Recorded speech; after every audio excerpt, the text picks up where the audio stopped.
Assalamu alaikum aziz ildeşler. Assalamu alaikum Sapara, Halmurada ve Aydın. Salam, Aleyküm selam. salam. Yaşlılar selamun aleyküm. Vatandaşlar selamun aleyküm emmenize. Aleyküm. İyi dersler. Salamu aleyküm. Yiğitler size de salam. Kalmıra dağı.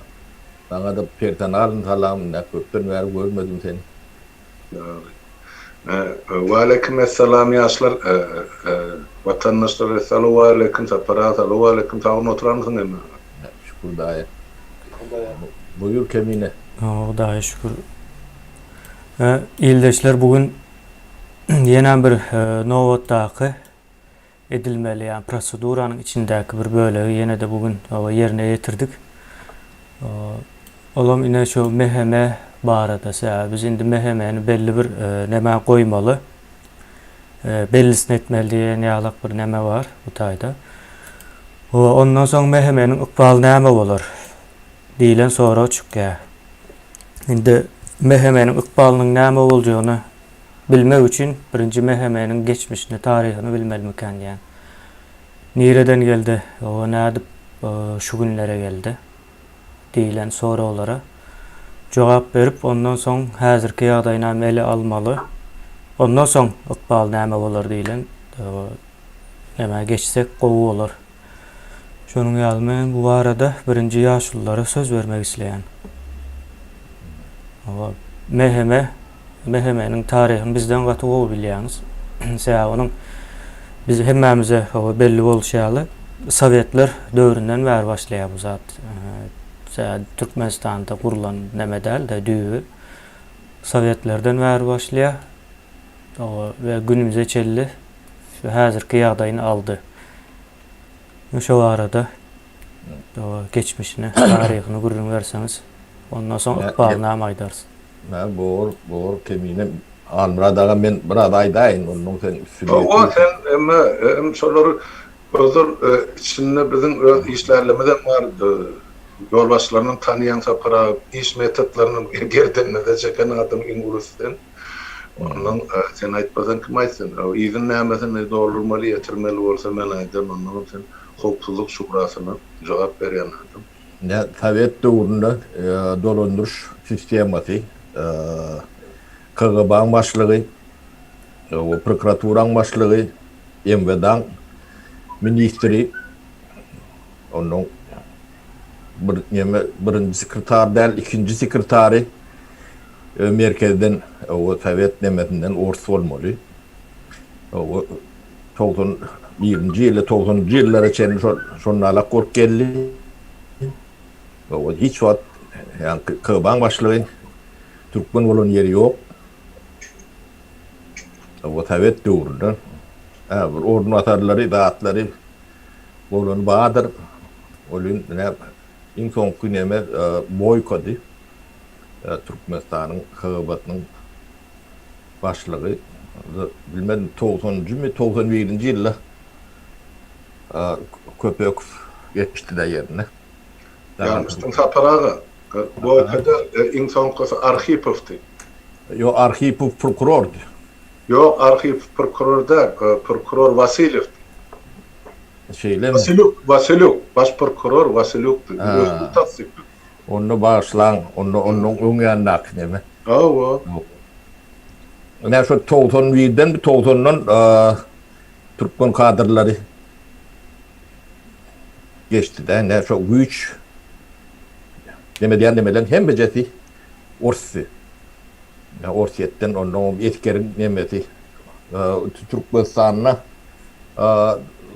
vayen vedumstvolan hem beceti orsur o içinde iki Türkmenim yani çırılı güdlep tapaymasa dastava pagran dastava çenli şu gücülün yannemelen hem beceti yani merkezden oylayatta Moskvan adamsı o inni bilinkiler çalışan son onun içindeki işleşmiyorlar. Sonra mı işleşmiyordu? Bizim doğru bizde de var. Hem beceti çok orta olurlar. O kıyıları, gelinleri, ayarları ben işgârim de köpsünün. Bizim üniversitemizde şu KGB'de işleyen işgârilen 5'inin 6'sının ayarlı bir işleyetti. O özüm benim hem de işlediler. Bunu Sovet demetinden son bu içi neyle uyutkudu. Onun çatını detaylı bilem yok. Onun yani orta kadrlar yavaş yavaş gitti. Giden olmalı. Bir yarım kalan olma mümkün olmuyor. 2000'ci yıllarda da Baat'ta orta olunlar. Şu at var olma mümkün. Şunun için KGB, Türkmen KGB'si değilmesi benim fikrimce doğru değil. KGB değil yani istihbarat değil ya da yani bir devletin sütünü, esas sütünlerin biri. Şunun için de bizde devlete dönüklük var kayıt edip göründür, onun hiç demesem yoktur. Yani cezasız adam oylayanlardır. Yani vatan için, neyim için değilen deme. Orada kendi görülüyordu da hem kendi yanına. Bir katı gen nememiz var. Ne şu illüstrasyon esası mazmuni şu olmalı. Şu edaranı yani milli olmadan sen devletin milli bolup bile nokta. Yani ehli sarın ehli nemen şu taydı da. Tarihine için şu taydı. Kadir potansiyalına için hem meclisin nemeti adresini bir odip bir nemelerim var. O da şu nemetini değişli. O doğumdan te ölüyençe hem dağınlar şu tayda oluyor da. Onun başka bulun işleyiş sistemine her bir yani ministerstvada birinci deli pradel oluyanlar. O sekretna deliliyendir. Şolağım işgalleri orsur. O 94. yılın madde bizde şu birinci del ministerstvada. Kaşirinlik nememiz vardı yine şu neme. Ondan şola dellere yankı kapiravalın maşindat demeydi koyulu noktu dine şolor yalak demedi birinci delli oluyattı. Şolor yalak korku demediliyattı. Her ministerstvada vardır. Onun ministerstvanın içinde de minister Türkmen olsa bir jornatari orta olmalıdır. Hem yerde senin alak. Neyim için? Kontrol. Yani üçüncü şol. Ministerstvanın için duruşunda ministerstvalarımızda 80-90% başka milletlerdi. Yani profesyonel nemede demece yani merkez nemelerin içinde Türkmen kadroları katı adı. Yok deriyalak adı da. Kendi yetiştirmeyen nemesem onu yetişmediği alağı diyerler de. Yani şolun içinden katı ercel olup suçayla yönü nemeye düşüp kötenden doğru akma demedip kariyeri anı demedip oluyatta profesyonel demeden. Şolun birem ben ne bir Agraprom darganına, batanına 89 yıl battı da Respublika battı. Yani şu hakkında yalak yağday battı. 89 yılda bizim halkımızda o dağıtları bilen ok, bileceğim olan ok, bizim katı gen nememiz vardır. İntelektüel katlamımız vardır. Katı gendir. Yani büyük bir dağıtılan hiçbir bilen işleri yoktur. Yani bu şeyle bolmalıdır. Yani fikir etmemedilen. Anırdan eğlen neme de. Tabii büyüklü aladar edilen yerlerde başka nemeler var da. Onun kadrları şolar kontrol ediyor diyenler. KGB onun yani çıkadı orga derlik bir adel olayandır. Ministerstvalarda birinci adel vardır. Şolar kadrın nemelerini neme diyendir. Kim zapası durmalı, kim devam etmeli deyip. Hem medat katı düyüplü kontrollü neme de. Ol gözüňe möwrenşä böyle kontrollüň demeden okda. Ýöne şu wagt ýerine seredip deme diýende. Şol deme psikologiya şu adam galandyr, onu bir etmeli diýip düşünýärdi. Yani milli, yani watançylyk demeler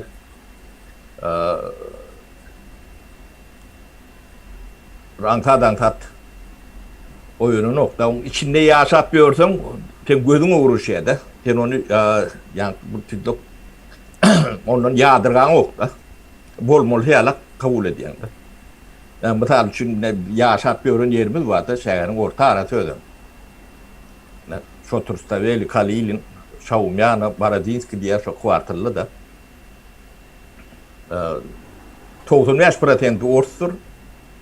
Ya da başka milletler 3-5% Türkmendir. Bir de bunu alak kabul ediyorduk. Şunun içinde de olduk. Şu tayda yetiştik. O şeyle bolmalı. Bilen neme. Bilen ne üniversitede giden dedi şunun alaktır. O Orsça okuyan da. O da gelen oğlanlar gat horlunyad birinci, ikinci yıl. Soň onu alýardylar. Ýigitden howlap betýärdiler.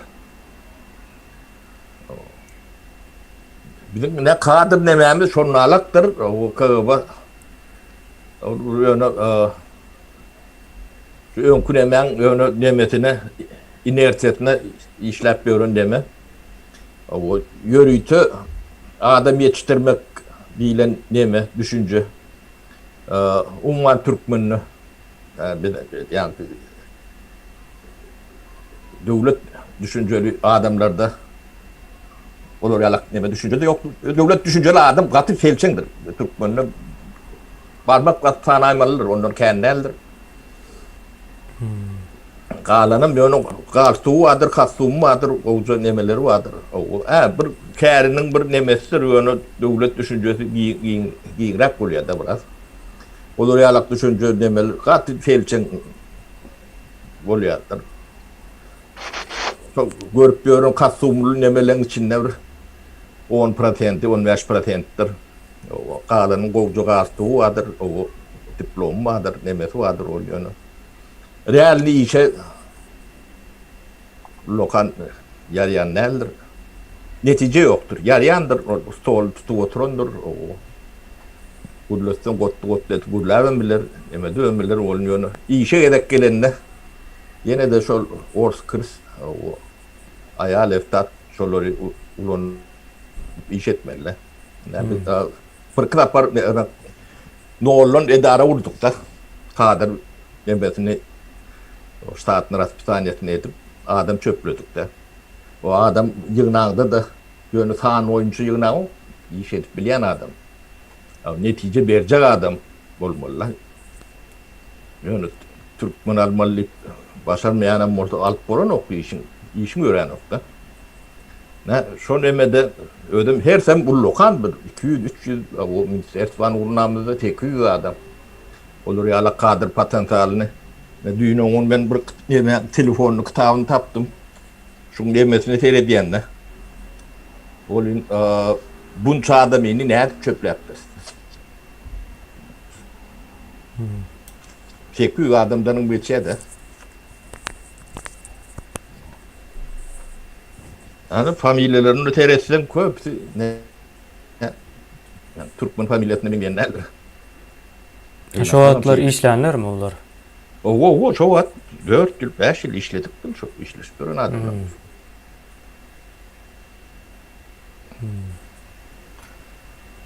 O son için yani kadir nemesi yanı yetişip başlattı da. Yani katyu kokatlak. Her otursunlar 5'ten 10'dan 20'den 30'dan o yerlerde dağıtlarda fabriklarda var olur yerli derecedeki nemede. O devlet nemesini götürüp bilecek nemeleri kendilerle ana Niyazov şolary ýok etdi. O da o yankı 70 ýylla yetişen adam şolary. Yetiştirilip bilinen adam. 70 ýylla. Bir näçe nesil. O Üç bir näçe nesil. nesilden, o her nesille bir ýarym neme bu şokda neme diýär. Bir 5, 10, 20, 30 neme dip ol hemme el diplomly spesialist bolan okda. Spesialist bolýar ol döwlet düşünjesindäki, döwlet derejesindäki nemeler Döwlet adamsy bolan. ol 30-40 ýylla ýüdüň içinden 5, 10 ýetişýärdi. Hem yerde de şonlarla ol dünýede de şeyler mekaniýanlar bu. Ana şonu ýok edip bilirler. O ýok edip bilenigem täbäbi şu. Öde kagaban kömegi bilen bolmaly. Şol öňkü näme hiç ütgemetde. Ýa-ni şol skema var. İkinci adam merkezden olmaly skemasy. O nämeden binden toňum bir işletdi. Şol skema işletdi. Ýa-ni kagaban başlygy var. Ben döwrümde daňatar Köpökden soň näme boldy da? Apartheid. Sapar. Onun 94-nji ýylyň 95-de aýrdyman. 96'da ayırdılar. Şu da hiç tadı gücü yeten yoktu da. Oturan yerine löydü korku yattı. O diye ben demediğini bilyendir elbette. Şunun demediyendir de. Ama ýanlaşan kowla oturan ine nazar. Şunun çekingen olma. O da çok kamtam oğlun, tüyçürüp ertilen oğlun, o da bir profesyonel neme değil. Olun yankı Sovet nemedinde bir kariyerist bir katlak var da. Yani konjunkturni kariyerisi için nemedil. Yani Ankara'dan gelen neme yankı şonalak bolmalı deyip onun kabul ediliyette ol yankı bir lokan bir nemede görülen nokta. Ya ayva murlu noktu diýilen ýalak neme. Şolar da köpüsi de kamtamollun. Giderler kamtamollun ötüp başlaýarlar da. Ondan kamtamol nemen partiýaň rezerwi de. O kamtamollun ondan çykada instruktor bollar neme derler soň. O önümçiligi taşlarlar. Ve ana madem bolýar da. Şolar ýalak kadrlar kendi olur bilen yani reform edecek manam yok da. Onda işlemetem demedi. Onda şu KGB bir täzelige karşı bir näme mehanizm bolmaly. Bu mehanizm bir böyle bolmaly. Täzelige karşı bellen çok öňkü status quo diýedi. Yani demen taklamalylar. Täzelik bilen köňlük bilen hem işleri yok mu kanýanda şol. Yöne yani devletin hopsuzluk demesi yüzünü başka da atılmalı. Baba. O önüne üstüne düşen fonksiyon katı ulu demeler vardı. Ben ne apartheid filan bir meseleni gürleşiyorduk da. Bir de yankı iktisadi informatı önümçülüğü şu gerekti. Yani daşarı yurtlar bilen işleşen neme diyen bir topar respublikalar bilen işleşen. Biz bir yankı biz öz uğrumuzdan o beylekli emeller bilen işimiz yok. Bir iktisadi informatiyalar gerekti. Yani bir aydan, 2 aydan ya da yarım yıldan olur yağıyla o çareler uğrayalar. O devam etmeli. O yağıyla devam etmeli. Bu katı ullokan da atlardır. Tedavi de Sovet nemesinde 92. mi 93. yıl bir rubl donosunu yaşatıyorduk da. Onun alırlar danin raşot tip neme birdat açtılar. Sen rublun bolonu bilenem olon rubullerli ederdi. Onun Türkmenistan'ın içinden hiç yeri pulu geçirip bilen olur. Yani şonu göğüsmek üçün, şu zatları bilmek üçün, onun çaresini görmek üçün bilgim olmalı. Onun yani devlet strukturlarından olary alak neme yoktu. Bir de onun özümüz şu çareleri özümüz görüyorduk da. Yani bir Kremlin içinde 2 aydan 3 ayda neme çıkacağını sen biliyorduk. Yani adamlarımız var. Yani o da yok köyüne kontaktlı nemeli adamlar. O ne Türkmenistan'ın içinden bir köprü geçen yoktu neme. Bir kil şeyle oldu da. Geçti de tehelce neme. Yani şunun için yürüyüp schema düzüp yetkililerin nemesine sen şu bir töret beyedik de. O hocalık. O hocalık yani. O doktorluğun dermanlarını sen.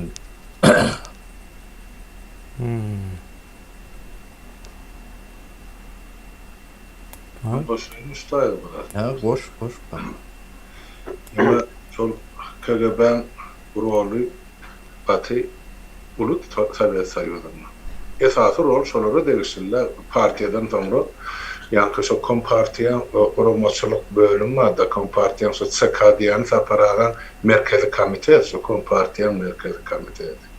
Şu tayda kadrlar hödürleniyor, ondan sonra kadrları aynadan geçireni elekten geçiren yeka kurumu olup KGB. Şolardan o razılık olman, ol çıkan ödüm adam belli bilinen. Sebep nämeden görüyorum ben arayışım şu KGB deyilen kurumu imperiyanın yani Rus imperiyasının beyleki respublikalardaki satçıları. Şu bir adam ya bir kadr ya işler ayağını çepe yasağa bassa yine şu arada gönü yukarı kavar veriyorlar onun çaresini veriyor. O ilmiden şeyle oldu. O kurumu açık işleyen, yapı işleyen kurum. O kim diyen belli de, familyası belli de. Hakikaten şu yani kısa para aydiyan sözdür katı doğru. Hiç asıl şol yankı bir 90-njy ýylyň ýanwaryny parlamenta gelemde Türkmenistanyň KGB'siniň başlygy Arhipov. Sonra Türkmenistanyň baş prokurory yankı aýdyşmady ýaly Vasilyuk. Ondan soň Türkmenistanyň MVD yankı içeri işler ministri Grinin olamor. Türkmenistanyň Serhat Kullunyň başlygy olamor. Türkmenistan hatta şu halk kontrolü var. Şu halk kontrollük tip ýene var da ministerlik. Şu oğurluk, cumhurluk, sevdada onunla bolmasın şu gözegçilik edýän minister. Şoňa başlyk çertiş etdi, olamor. Aýdýany şu her bir ýerde bir kontrolny, bir gözegçilik etmeli, ýa bir esasy klodada näme girip çykýan önüme gözegçilik edýän ýerde hökmen başga millet, Türkmenler. Şeydip şu zatları kontrolü saklap geldiler. SSR yıkılyança. Yıkılandan sonra yani ikinci, üçüncü dereceli vezifelerde kan yıllar işledi beyleki milletten vekili. Ne için? Bizim öz içimizdeki şu ministerliklere yani ağların KGB'de, MVD'de, bir prokuraturada, Suud'un yolbaşı getiren adamları niyaz bilen açılsan getiren adamı. Şu idaranın içinde avraydan peýdalanmayan ya da hiç asan bir gurumaçylyk okuyup bolmadyk adamlar. Olar dine Niýazowy şahsy weparlygy bilen işe çekilen adamlar. Köpek garynnaşy, ol ýanky bir MVD'den başlygy şol Serdar Şaryar. Olam şol döwür orsaýdylarna Sadnik Bezgalawy diýerler de oň lakamy. Baştan atly, gowrewada kelle ýok. Şoň üçin şoňa Sadnik Bezgalawy diýip yemeleri işgärler şoňa şol lakamy.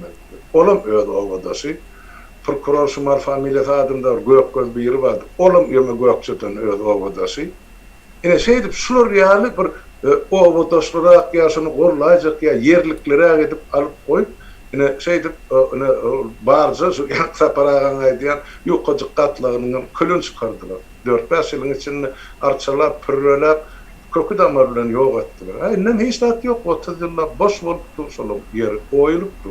Näme bilen akyl bilen doldurdylar, ilim bilen, tejribe bilen, näme bilen hiç zat ýok. 30 ýyl ine bir sarpa geçdi, döwletiňem, halkyňam, her bir adamyň. Ondan ýene şu KGB diýilenler her şäherde, her etrapda bir adam tavorçu KGB. Olamaz. Ya başka millet, Türkmenler. Şol näme işläp berenim hiç kim bilýänler. Şol İsirganıp diyor, Niva maşini vardır, o tadı görsen, o letaran kapısından tadı görsen beytiktir. Kim bilen näme işlýär, kime hasabet berýär, bilýän adamlar. Ýöne olur. Şu ahil, olmaz Respublikan ilatyny total gece gün kontrolda saklanan adam. Şolaryň özü için üpçün ettirýär, ýerine ýetirdiler. Sebäp ýerine ýetirmeseler, olar soňra ösüş kazanjak gäle, inniki basgançary. Sebäp Türkmenistana gelen ýanky çekistler diýilýär, ýanky KGB. Olar şol bäşlikçiler gelen da gyzyl diplom bilen oturarlar. Şol Moskwada oturup biraz bir aýanygy işgazan ýer barmy ýa anketasyna bir zat barmy ýa bir eden işi barmy şu günahyny ýuwmak üçin ýene Türkmenistan ýaly gyrakçata uradylar. Issy, jugdaly ýa bir oňaýsyz klimatly, şertli respublikada.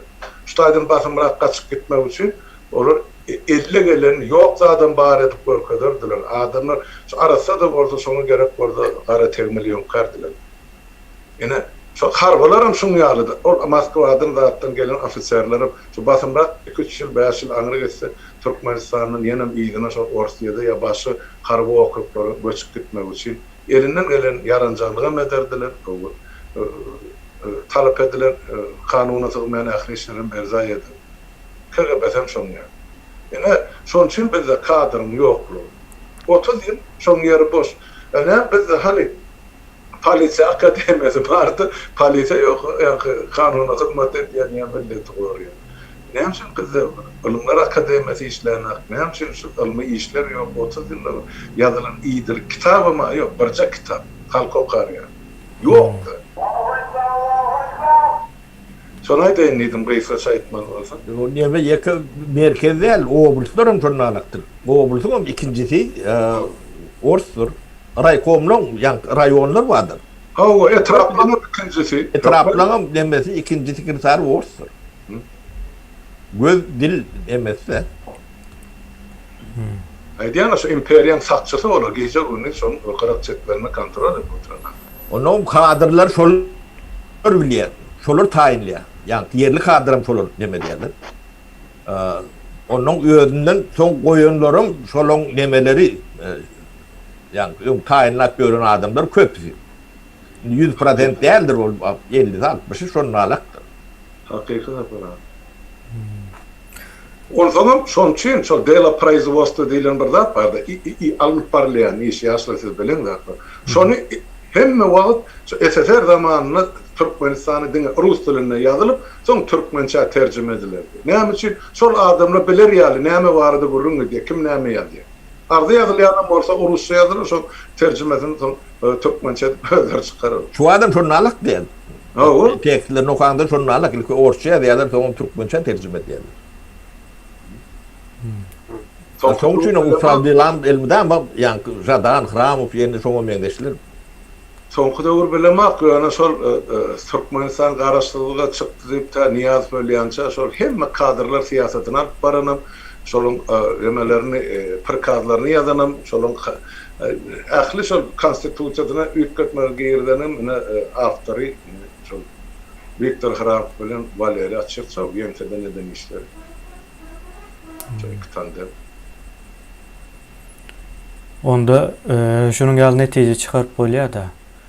O Sovetler wagtynda KGB da içinde bolmak bilen beýleki guramalar hemmesi merkezin ýani Moskwanyň kontrolünde bolýan eken.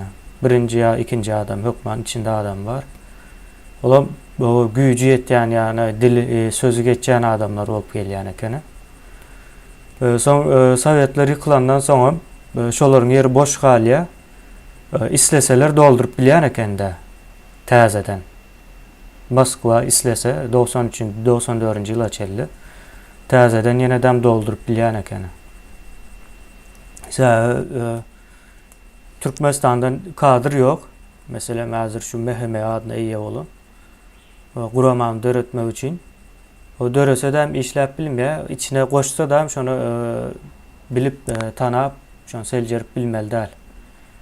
Yani daşary ýurtdan bir garşyp, daşary ýurt behbitli bir nemelerin işleýänligi öňe sürsek bolýarmykan diýen. Deme kemine yani Türkmenistan'ın yeki kağıbasel değil ki yani nitelikler nemeleri vardır. Taşari işler nitelikler vardır. Veya yani gaz nemesi vardır. O Türkmenistan'a işleyenlerdir. Doğru. Yani ilçhaneler vardır. 90%. Köprem olmam. Mümkün. Yani Moskva'nın Türkmenistan'dan informasyon alması için hiçbir neme gerek geldir. Hem de akıp durun. Ödem şoları bilen kontaktı bolup bilseler şonça şarttır. Şonu ödörüne ulu neme diyendirler.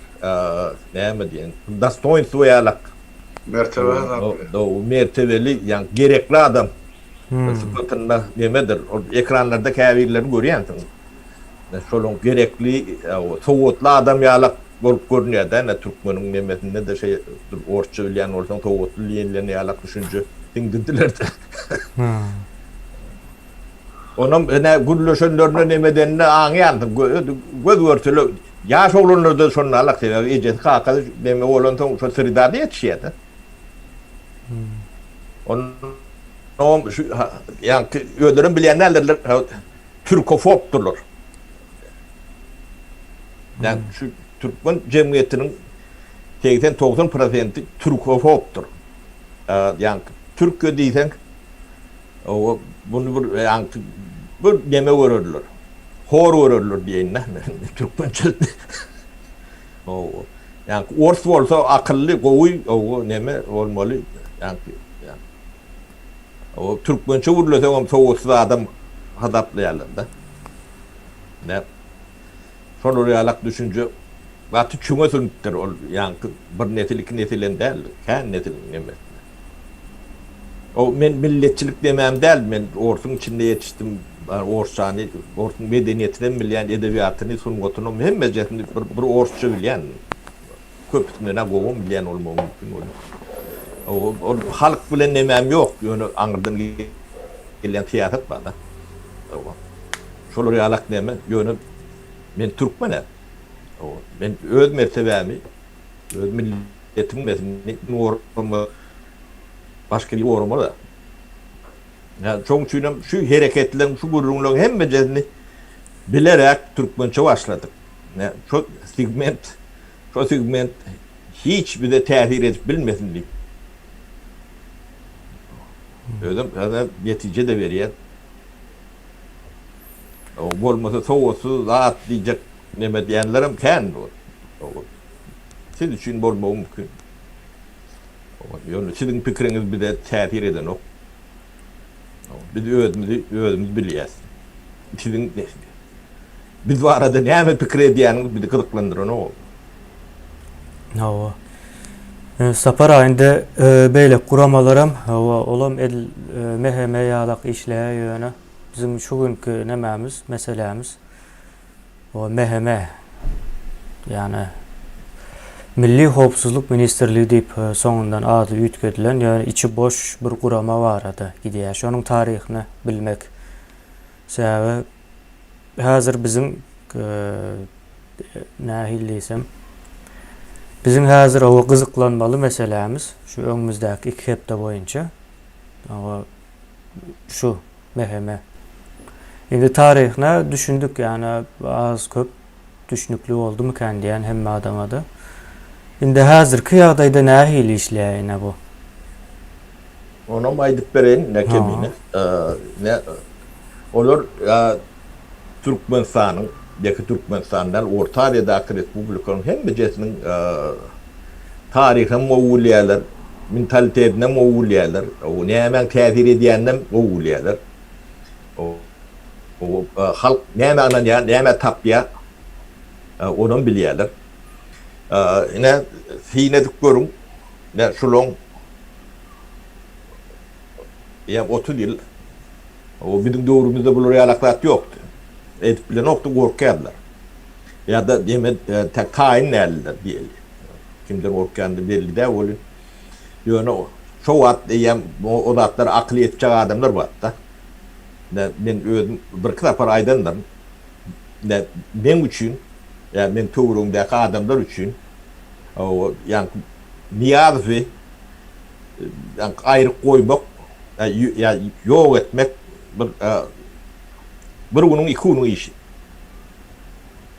Hiç demesi ýöne biziň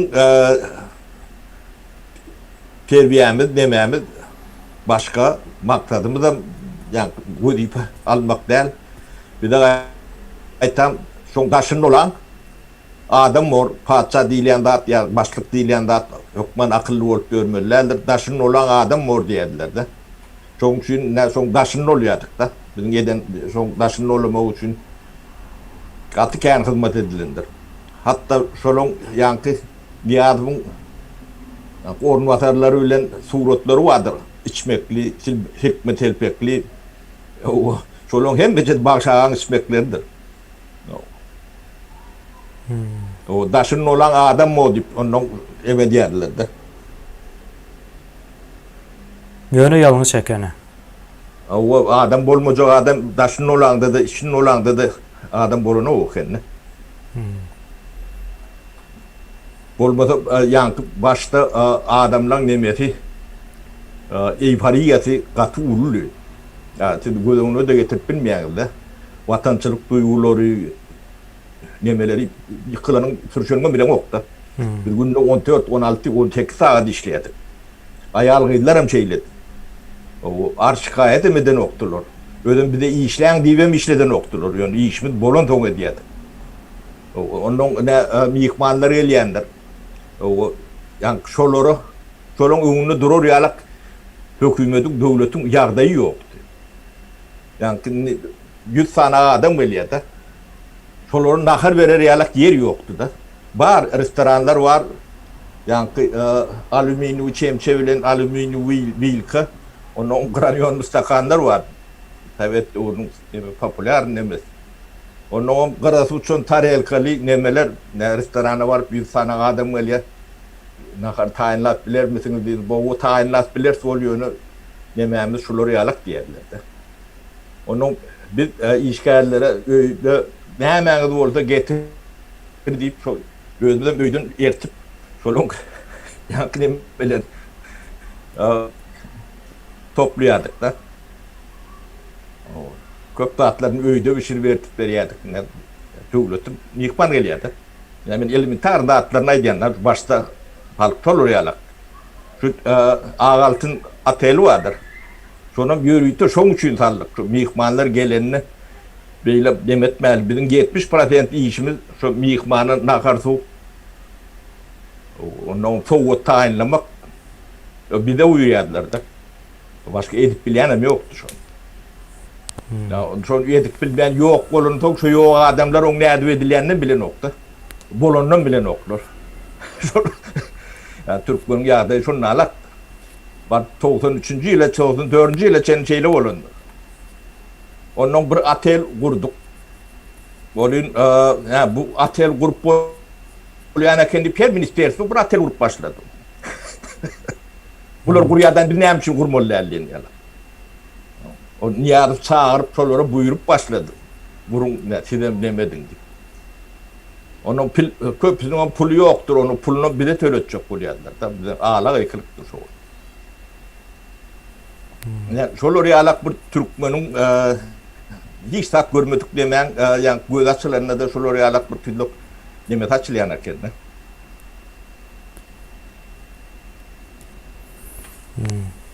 Halmurad abi siz aýtjakmy?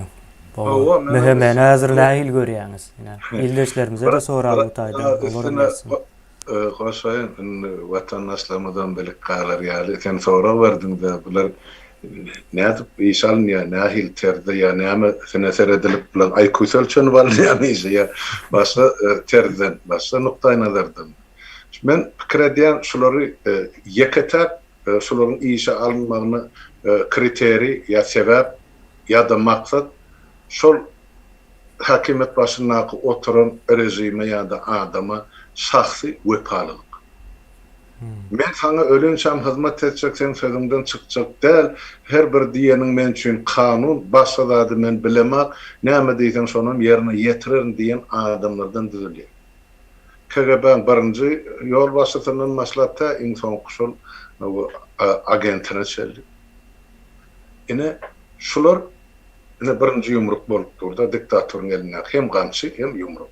İkinci şulary şu taýdan sypmadlyk üçin belki wagt geçýärdi. Şoň onu adamlar akylyna aýlanýan we ya edi oturan işinden gorkup eýmenip başlaýar bir adam öldürmekden gaýdanakda ýokardan buyruk gelse onu etmeli. Ondan sonra gıra çekilecek bolsa hiç birine gıra çekilme ýagdaýym yok, mümkinçiligim yok. Näme üçin? Şular işe alınanına eýýän şularda kompromat bar. Şular karşısında hökümetde papka var, ýazyldy. Şular ana o taýda planzat ogurluk etdi. Ya ine planzat etdi, döwletiň waýlygyny alyp gitdi, ya näme etdi, ya ine başga çarak gurrun etdi. Demek şular İslenlik var, şol hökümet ya baş tutannak oturalı getirip kulagyny tutup ömre tüýünçe türmäde basyp bilýärler, ýok edip bilýärler, owadan nepeden çykar. Onun için olur eýär tora düşen adamlar sypalga yok. Men ýa bilen bir ştatdaky işläp oturan ýa mehmen işgärler bar adaýdy. Bulan hemmejigi garasanawda dur. Bulan hemmesiniň eden jenaýaty bar. Günnelik kimden näçe para al, kime salgyt sally, näme etdi. O pahyrlyk açsam gitjekdir bol bolana. Täp bulan hemmejigi ýazylgy durda olan garasanaw. İkinciden ondan şulara hyzmat edýärler bar ýa şugulçylar. Ol ezer zamandan beri gelýär. Olur KGB'nin işgär derler, onu yanlış mı anladın mı? KGB'nin olur resmi agentim derler, o taýdan or aýlygy malyna. Agent dilen adam ol bir jansız, ýöne KGB'nin işgär, ýöne ol jansız, ol giýje güni şoguruma işläp beren adam halkyň içinde. Emma şogulçylar var, olar meýletin gelýär. Ya özler bir zat etýär, barya bir ýerde oturan bolsa aýagyny gyşyk basýar, gyşyk hareket etýär, bir söz aýtdy, ine ýeter. Ine sen bize hyzmat etmesen sen basarsyň ýa ine. O korkucu adamlar, sosipes adamlar, satılmaya tayyar adamlar şugulçu bolýar. Ine bulanın kompromatı var. Bulan satan adamların sanawy dur, nirde kim haýsy ýagdaýda satdylar. Ine onun märini görýärmi? SSR ýykyldy. Onun märi 30 ýyl geçdi. Ýöne ol arhivler durda. Olan edeni iş var. Bir näçe bak müňlerçe adam türmelerden çıkarlar. Şulan yazın arda şikayet için, şugulçylyk için. Ol doğru mu ol şugulçylyk? Ne doğru mu? Yalan mı? Kim onu idarladı? Arda geldi, ol ýokarda oturan KGB'nin ya mehmen işgär, ol bir iş bitiren ýa bar, ýol başlygyny, addel başlygyny darlazy dedi, ine şunu tapdyk, raftardyk, ine halkyň düşmany, döňüg ýa eýdipdir, prezidentim de beýdipdir, dil ýetiripdir, onu edipdir. Ine bilahim özüne zıbaniyalya, vazifesinden beýgelýär, o aýlyk köpelýär, şogulçada bir zatlar dadyrýan rujundan, ya şogulçyň doganlaryna arkaýyn ýaşap bilýär, ýa söwda satdyk edýär, ýurdun içinde we adaşyna. Ine o bennäni tutup gitdiler. O nirden kimin onu şogullanyny bilen aga. Ýöne bar da ol arhivler. Täp şol oturan egni pagony bar, şogulçyň ullanýan. Onun ýaşasy gelýär, ya çağılar artyklaryn ýaşadaty gelýär özünden soňa. Soň özüni aklamak üçin şol adam men tutamak, ine şol adam şogulçylyk edip getirip maňa arza ýazdy, men onu mezur bolum ýok goýup ertmäge. Akitmesen belki bu şogulçy menden başly ýene de bir mehmen ýa KGB'nin işgärni edip şular ýal arzany ýazyp bugurdan bir. Men çare görmesem, diýmek men çarem görjeklerdi. Şen bular da şular ýalda adamlarda bir-biriň ýygyny ine kruk ýapyrly. Enne şumahan Ýewropalara çykyp ay inne köşeşenlerle o dünýäden märim SSR-im ýykyldy, ýatdan soň bir topar zatlar üýtgedi. Ýurtdan çykanmada epesli ýyllar boldy. Biz bilýän ýokdur diýär. Ýok. Hemme çykda hata ýalyp. 7 neberäňizde ýeterlik günäňiz bar. Şoň üçin biziň diýýänimiz illüstrasiýa, şoň üçin biziň diýýänimiz arhivler açmaly. Hana Pribaltika döwletleri açdy. Hana ýeme bir Yankı Gruzya açtı, teridin yaşasın. Näme üçin biz açmalylar? Näme üçin o içi güjükli adamları öz aramyzda saklamak? Jogan merdim halkyň näme üçin işler etdiler? Ine şu sistemi saklap duran şu, bular cenayet ettiriyor adama. Sonra öz aralarına alıyor. Sebep olan hemmeci cenayetçi da. Şu cenayetçi topar diyen de sonra ne? Şunun hemmeci bu uluda kırçıda hemme cenayete katnaşan ya katnaşıp duran adamı. Gelecekte de katnaşacak. Başka çıkargısı yok. Sebep yukarıda oturan esası cenayetçi şunun ipinden çekiyor. Gerek vakti. Ne için mülük yüzün aşağı sallap gönü gitti türme. Ha, eline bütün 10 yıllar yolbaşçılık eden embedesi var. O kurban olayım 5 minutta çiğdin çıkarıp bile o köşü bile edeyiniydi. Yani edebilecekler, oğlum el ayağı danılı, yıpsız. Alın paralarına mana gorkazılı, cayın önüne üşüp yatıyor, kızılı kırmışı pulu bile. Yine birbirine çatırlı sistem. Biz eğer nasıl oturan adamlar ve beylikler birbirimize neyme çatırlı, ideye bilen çatırlı. Sol yaktı durmuşu täze Türkmenistan'ı kuracak, son arzu ediyor, şuraya maksadımız var. Halk qowýasy da bizim qowýasy diyen ideya hizmet ediyor. Onu başka nadı düýbünden hizmet ediyor. Ona bir adıma hizmet ediyor. Biz şu taýda hiç kim bir hizmet edin aga. Olarda dine sol rejim bilen iki kaýa bilen yapışıp durlar. Olara başını çıkargo yok. Bardı gel ertesi örgüyanı uruşadı tutasaydı ilkinci navotdasa egni pagorları yok ederler. Kim gelecek? Sebep olur o gelecekleri de bular gerek geldi. Hemme devlette edilen şodur. Polislerine de mehemelerine de o Nacibullah'ın ayrılarını her stolbada asıp koydular. Onun içeri ve daşarı ulluklarını, korunusunu, ehlisini, kovsuzluğu bilen bile. Yatlasın anı Türkmenistan'ın ödünü KGB diyen ya meheme diyenler. Alın seyredin arşivleri. Açın, görün. Tacikistan'da Grajdan uçta ne oldu 93. yıl. Görün, ana yemede beyleki devletlerde nahil oldu. Neyse de mesalalarlık bardı, görürlerlik. Seyredin, ondan size de sodatlar karşı. Ya halk bilen olmalı borsunuz, ya da so diktatörlerin sonuna şerlik gitmeli borsunuz. Sonu ıkbarını dence paylaşarsınız. Ben şuna hiç yapmadım. Yeme Halmurad ağa men men üstünü yetireyin uduyundan bolsa ne Moskvada Putin'in akranatı Putin'in işe gelip gidişi şoňa tin edin. Kartejlerini, nemelerini demen. Türkmenistan'ın kopyası. Bir kez, üç esestir. Gerek rat derler. Bular bir zady bilýär. Halkın mentalitetini bilýärler. Bizim halk yani Orta Aziýada nemeti kan bilen şu sistemi oturdular da. Baswalarına kan bilen aldylar. Gaty kän helakçylyk bolundy. Gaty kän. Onun tarihini şoň üçin öwrüden okular da. Helak barda. Näme üçin tarihi öwrüdiler? O şu gadan yerinden kan çıkar. Yani çolun sümkler çıkar. Gödünün oğdu alınıp nemedilerine. Ondan şunun alak olan galanı yani korka hizmet ediyor da. Korkunup bilden bunların tabin oluyorlar. O güce hizmet ediyen neme Sotay'dan geliyor da Sovet nemesinde. O Ankara'dan olursa Bahadır oluyor. Bizim millet kovuyorsun, bunu yokuş görsün, güce hizmet ediyenler. Akıl bilen işi yoktur. Ne o güycem bunlar görkezmeli, demonstrir etmelidir. O da gün etmelidir. Ne şu gelişi, işe gelişi gidişi men şoň üçin adamda, şu adamlar bunu üns verir mi kendi? Şu näme üçin gerekli? Hiç tadı üçin gerek geller. Şu piyada gelenine de ite gerekmiş o. Ahranat bolmaýandy. O näme gerek? Şu güýji halka görkezmek üçin bu propaganda nemesi. O kän bolmaly. 100.000 sanak milisiýa näme gerek?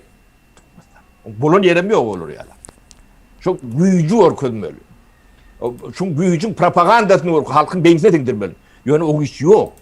Ýok bolandan şey diýerler. Ba bolsa o zatlar etmek ýokman däl. Katı da olsun. Yani 30 yıl bizim cehalet dememiz, cahilliğimiz, şonu görmeli dememiz yok da. Yani üşüğümüz, aklımız dememiz yeten nokta. Tabii gücü bolmandan şey diliyor da.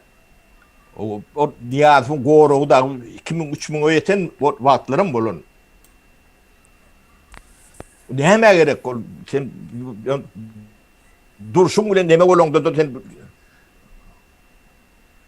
Degerin yok. Bu da şonun alak. Ha, bu ne şol kagaban dowamı diýmek mazmununu berýär şu neme. Metotlar meňdeşdir. O gorkuny ilmidama demonstre edip oturmalı. Çärelerim çok üçindir. Bolmadyp çäre näme gerek? Yani adamlar hemce düşünýär. O näme ne öndürýär, ne neme diýär. Onun indi şol yani demonstrasyasına hizmet ediyen giden kitle vardır. Katlak. Ödüm bir çöp öndürýänlerdir. Bir zat. Ha, onun maskalası vardır. Şu adamlar gödüňüne getirip görün. Şu 10 000 olsa, her maskalada da 5 adam olsa 50 min var. 50 000 adam çörek ýemerler. Hiç zat öndürmär ödüm. Gaýtam öndürýäniň öňüne böwet bolup. Yani şu korkutup, ürkütüp demedip. O aydım aydayanlar da atlar bilene onu koşsanlar 100 000 ötüp var yani. Onun halal, haram dağıt dip demedil ya da. Ne bizim yani milli nemeğimizden üç köşktür. Yine dinimiz vardır. Biz Müslüman devlettir. Değil mi? Kur'an'ı okuyan adam kendidir, katağıdır. Okanın içinde onun diline düşünüp okuyanı. Yani bir elin 5 parmağından kendidir. O dinimizi düşünmeyen, bilmeyen, onu biliyse, yani ağırdan gelen nemeler oyuncu. Rivayetler, nemeler, onu kap düğüne yetip, o dinimizi becayedem de o. Yani mescitlerimiz vardır. Bilen mi? Yani Türkmenistan'ın adağını yırpıyor, onun vaktini aşkı vadine gödüğünü getirip bilen mi? İşten adam var mıdır? Müslüman devleti.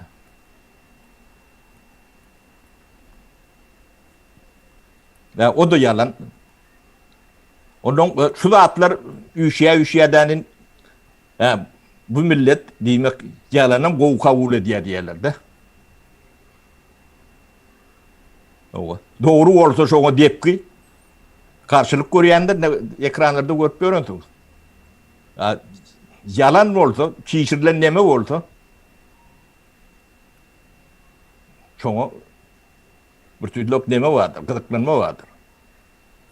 Bu gen dağıtlardır. Bu da atlanmadı, bu kemçiliklenmedi. O başka milletleri uğrunca.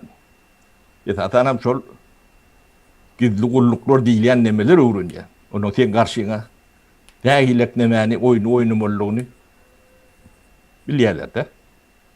Sen nädip edare etmeliligini bilýärler. O sen nädip sömürmeliligini bilýärler. O halky öz bilen kırılışıp görür ýala etmäni bilýärler. Ardan, ansat, düşünce yok. Ne kemine Arapçan goğulyandır. Halal ne mi? Haram ne mi? Şu Türkmençe söz manysy mı? He? Söz manysy mı? Haram gadagan diýmek, o halalym ruhsat verilen diýmek. O kadar. O mesela hal murat. Haram halalli. O ine neme vardı bir zat var. İngilizlerde var. Sapara mesela Mekke'deki mescit var ya. O Mekke kıbla. Şoňa neme diýilýär da Mescidi Haram diye hatta Kur'an-ı Kerim'in içinde geçýär da Mescidil Haram diýip geçýär. Yani haram mescit bolýarmy o. Türkmenlerin mentalitetinde düşünsen. Däl yani daş töwereginde adam öldürmek, günah işlemek, yalan söylemek yani şu zatların gadagan bolan neme meydany diýmek manysyna gelýär. Yani Kabe diýip aýdylýar, yani Kabe'nin o Kur'an-ı Kerim'de yenen bir atlarından biri Mescidil Haram. Daş töwereginde günah işlemek haram. Yani gadagan edilen diýmek manysyny berýär. Bizim nememizde haram diýilince yürek bulanjy, şonuň ýaly bir nemeni berýär. Bir oturupdyr, o sözem bir söz alypdyrlar, gowy sözü. Yanlış olan ýalar. Ne şo ýaly nemesi var? O halal diýmek, ruhsat berilen diýmek. Yönü şu sözü imkan ulunyan milletler şu harami halali eleştirmeyen milletler aslında. Ne Şivetlerde şu haram sözüm yok. Förbüdüt diye de. Qadağan diye. Haramın tercümesi förbüdüt. Qadağan. Onu lokan neme öğrenoklar. Yönü haramdat edip görün adamım yoktur. Yani qadağandat edip görün adamım yok da. Ay bola yanına da nol 1% ondan. Yo. Hani aydın elini alır. Buyur Aydın. Ya şunlar menen bir söz alsamıştaydı. Sen yattanam çıkardık olmasa özümüz kepe olup gittik. Men nämeden başlayacak şol birinci mehemenin tarihi deyip başladık da. Indi tarih olanda men görýän tarihim näme meheme. Birinci nowatda şol bu romanın etmeli işi var da. Ne etmeli işlerini men aýdyp bereýin. Ya da şu işleri mehemen özü Türkmenistan şu wagtda mehemesi özü bilen okşalı işlerin özünün etmelidigini. Hopsuzluğunu üpçün etmek. Şol döwletin, milletin, ilatyň hopsuzluğunu üpçün etmek. O hopsuzluğunu üpçün etmek diýse eliň avtomat alyp granitsada durmak manysy ýokdur. Ertirki ya da gelecekdäki hopsuzluğunu üpçün etmek. Milli Howpsuzlyk Ministrligi barada. 5 ýyl, 10 ýyl öňüni görüp hereket edýär. Ine şoň üçin olar ýa-ni Yurdun bölünmez bütünlüğüne, diýenin sebebi şol maglumatlary toplayan, garaşdyrylýyna, maglumatlar merkeze gelýär, merkezde soň şu maglumatlara görä de Türkmenistan öz bir pozisiýasy var ýa dünýä kartasy. Çıkılyjak howplar barada maglumat toplamak şonu edýän bolsa ine şu günkü her döwlet üçin wajypdyr. Awganistanda ýa-ni Türkmenistanyň gelpetiniň derejesini seretip, onun geljegini näme üçin şu zatdan hemen habary ýok. Ya da näme üçin şu zat üçin hiç hili Türkmenistan'ın ayaklarının tarafından kurulan TED Milli Halat Ediş Komitesi'nin şu adki yurt resmi tarihinin hareket ediyen Milli Howpsuzlyk Ministrliği bizim halkımızın hem toplumumuzun howpsuzluğu sebäpli yüze çıkan esasy görüp bilmeyen olsan sen o taýda adın beýlekiň alýan emme zat yalan boş. Janayatçy toparın yurdy ele geçirmek döwletiň howpsuzlyk prezidentin hareket edişinin beýleki daýhan olsun. O zatlar mehemenin nämesi işler Türkmenistan'ın ya da prezidentin gorama. Goramaçılıklı Gorama için mehemen içinde 100 adam olsa şon bir sanağını örersin gorama. Çıkarmağına karşı hiç hili yani o esası yankı nehil düşünmeli. Etmeli işi var. Her bir devletin mehemesinin. Goramaçılıklı ama mene esiri yıkıldığı inersiyle geliyor diyeste şu meheme elbette şon yaptı. İnersiyle geliyor. Esiri yıkılandan sonra mehemede bir reforma geçirildi mi? Dördüncüsü Türkmenistan'ın Esrin mehemesine ait bereyen komitet yani. Ol esir yıkılmanka təze şol sistem ayna Birleşen Milletler Guraması deyip näme çıktı mı näme şu esirden soňky döwletlerin emele gelmegi o zatların hemmesi şol esirdäki komitet tarapyndan işlenendir. Hemme variantlary işlenendir. Ol şu täze dören döwletler var ine Orta Aziýa döwletleri o taýak öz adamlaryny yerleştirendirler. O pikir etmän biz garaşsız olduk, garaşsız olup bilersin ýöne. Şo taýda eger sen döwletiň ýanky mehemen plany bilen başga bir döwletiň mehemesiniň plany bilen işleýän bolsa sen garaşsız olup bilmeýän. Ondan soň saparaga ýanky näme barada aýtdy da informasiýa barada. Ine informasiýa mehemen öze bir gizli on ýarysyndan köpräk gizli gullukda gizli işleýär. Elinde ýanky informasiýalary toplaýar, olary işleýär, analiz edýärler. Indi häzirki ýagdaýda şu günkü günde Türkmenistanyň mehemesiniň bilýän informasiýasyndan, Türkmenistan hakynda bilýän informasiýasy, Türkmenistanyň mehemesinden beýleki daşary ýurt döwletleriniň mehemelerinde has köp, ýani howpsuzlyklarynda has köp informasiýa bardyr. Bu diýmek näme diýmek watandaşlar? Türkmenistanyň mehemesi başga bir uly bir sistemanyň birje bölegi diýmek. Sebäbi ýanky howpsuzlyk bolsun, istihbarat bolsun, olan istendik döwletlerde işleýişi bardyr. Mysal üçin şoň satrudnigi ýanky agenti bolsun, beýlekisi bolsun, ol adamyň etmeli işi bar. Berilen ýanky belli, konkretni bir informasiýany öwrenmek we şonu merkeze goýbermek. öwrenýär, merkeze goýberýär.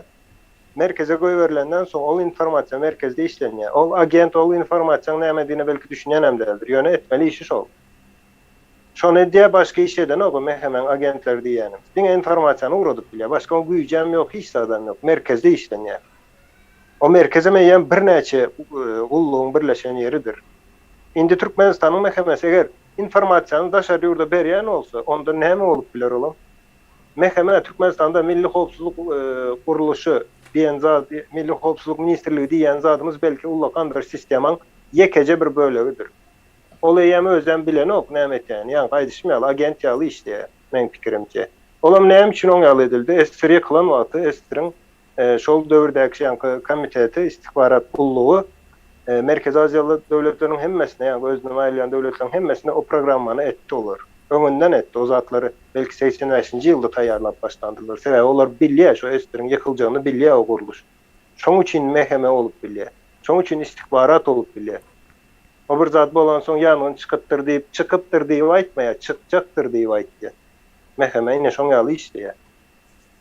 Bizdäki Türkmenistanyň mehemesine daýdy.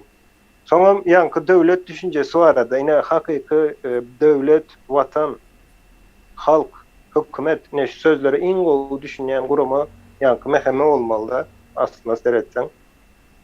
Ýöne ine Niyazov'un edil şol nämesi barda. Mysal üçin Niyazov döwletiň nämedigini bilen ok.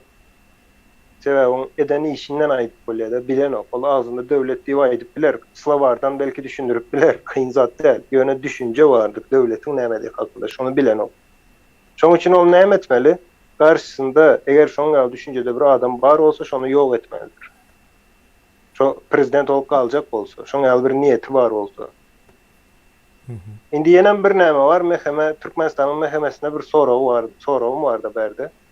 Ine 30 ýyldan bäri Türkmenistanyň içinde hiç bir pensiýa çykan ministr ýokdur, beýlekçi ýokdur. Bolaýan ýagdaýynda da ine görýänimiz ine 80-85% ýokary wezipede işleýän adamlaryň hemmesi türmäge basylýar. Ýani hemmesi jenaýatkar. Ve mehemen özem bilýär, islendik bir adam şo taýda ýönekä ine ýanky kolhoz başlygy, velayet başlygy, etrap başlygyndan tut şolardan başlap istendik birini türmäge basyp bolýar. Hemmesine halmyrada aýdyp geçdi, kompromat bar olan elinde. Onda bu näme diýmek bolýar? Özüňiz muny men aýdamok, muny ine Gurbanguly Watan habarlary ine şo Türkmenistanyň maglumat berýän çeşmeleri aýtdy da, ýanky telewizionyada aýtdylar, Watan habarlarynda aýtdylar. Döwlet kanallarynda aýtdylar. Ine türmäge basyldy. Kimler olar? Hemmesi wezipeli adamlar. Ýanky siýasatçysy bolsun, beýlekçisi tapawy ýok, wezipesi bar adam türmäge basylýar. Bu näme edipdir? Diýmek 100% jenaýatçy adam Türkmenistanda dolandyrýar. Mehemen nirde? Eger howpsuzlyk bolýan bolsa. Nädip bir döwleti sen jenaýatçyň eline geçipdir? Mehemen nirde? Yani ol meheme, men pikirimçe Türkmenistanda şu günkündäki meheme ýokmu diýen. Ya da bolaýan ýagdaýynda da ýan gaýdyşym ýaly daşary ýurtlaryň biriniň haýsan bolsa bir guruluşyň bir bölegi, ýani informasiýa berýän bir bölegi bolup biler. Başga bilemok, edýän işini bize göremiz ok şu güne çykany. Ol gidip başdan sapara, ol gidip adam gorkuzmak, birine owurluk etdiň diýmek, o mehemeň işi däl. Ya da ine studentler baran wagt olary sorawa çekmek mehemeň işimiz ol. Özüňiz utanaňyz okmy? Özüňize howpsuzlyk, döwletiň bir howpsuzlygy, milletiň, watanyň howpsuzlygy diýip at berýäňiz. Gidip hem haýsan bolsa bir student sorawa çekýäňiz, siz şu jaga studentden gorkýaňyzmy? Onda nädip siz howpsuzlygy üçin edip bilýän? Birem ýene näme bar? Ýanky din meselesi. Türkmenistanda indi din hemme men öňem aýtdym, birine sen şo taýda sen dini bilen ok, sen Müslüman däl diýsen, gahary gelýär. Ýöne dinde ine özüne Müslüman diýär. Hatta bu cumalara gidýän, namaz okayan adamlar ýanky para berýär birine. Ya da garyndaş parazlyk, tire parazlyk etýär. O zatlaryň hemmesi bir adamyň hakyna girmekdir, watandaşlar. Ine kimde kim özüne ýanky inanýan bolsa, ýani dinim, men ine Müslüman, ine Kur'an-ı Kerim kitabym diýen bolsa, şonu öwrenin, kul hakkı näme? Ýani bir adamyň hakyna girmek, hakyny ýemek näme diýen zada bir pikir edin. Ondan soň aýdyn. Yani bir zady öwren men şu diýip aýtmam. Men para berýäne ýa-da ýan garyndaş parazlyk etýän adama hiç hili garşylygym ýok. Edibersin. Olaň taýlan zady. Bir gün geler jezasyny çeker o. Ýöne sen birinciden hemen falan diýip aýtmankaň özüňi tana. Yani sen şomu dälmi? Tanan soň aýt. Däl bolsaň men däldi. Eger sen paraxorlyk, garyndaş parazlyk etýän bolsaň onda Kur'an-ı Kerim bilen işin olmasın. Hiç ekollende. Aýtma şu zatlary. O diňe yalandan ibaret bolýar. Başga hiç de yok. Samimiyetsizlik bolýar. Awa. Öwrenin birinci öwrenenden soň aýdyň men hiç yerde şol kendi dini nämeleri kän giýremok sebäbi näme üçin giýremok men bilemok ene boynum alýan men bilemok dinimizi şoň üçin men giýremok şoň üçin kän şoň gurrun näme demok. Bilmek üçün bir yerde bu yankı okudulması, öğretilmesi, onun esbabı, kitabı nemeti olmalı. Ne başlarda Kur'an'ı Türkmen diline tercüme ettiler de Kiril nemetinde. O neye çay durdu şu an? Uyuşurup alıp yaktılar. Onu yaktılar.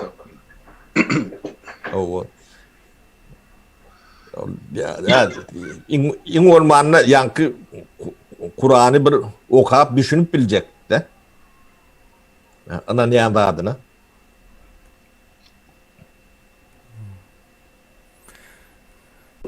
Yemede Wikidipya'da okuyan çok maksadı vardır. O ne için kurulu, dahile kurulu tarihi vardır. Sonra bir sözlem geçendir. Ünlü verin çoğu. Yeryüzündeki Yivreylen hopsuzluğu için dedi. Her bir yani Yivrey demesini dünyada İsrail'in içinde değil. Şolun hopsuzluğunu koruyor.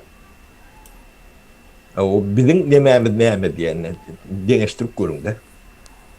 O biz de şondan korun böyle.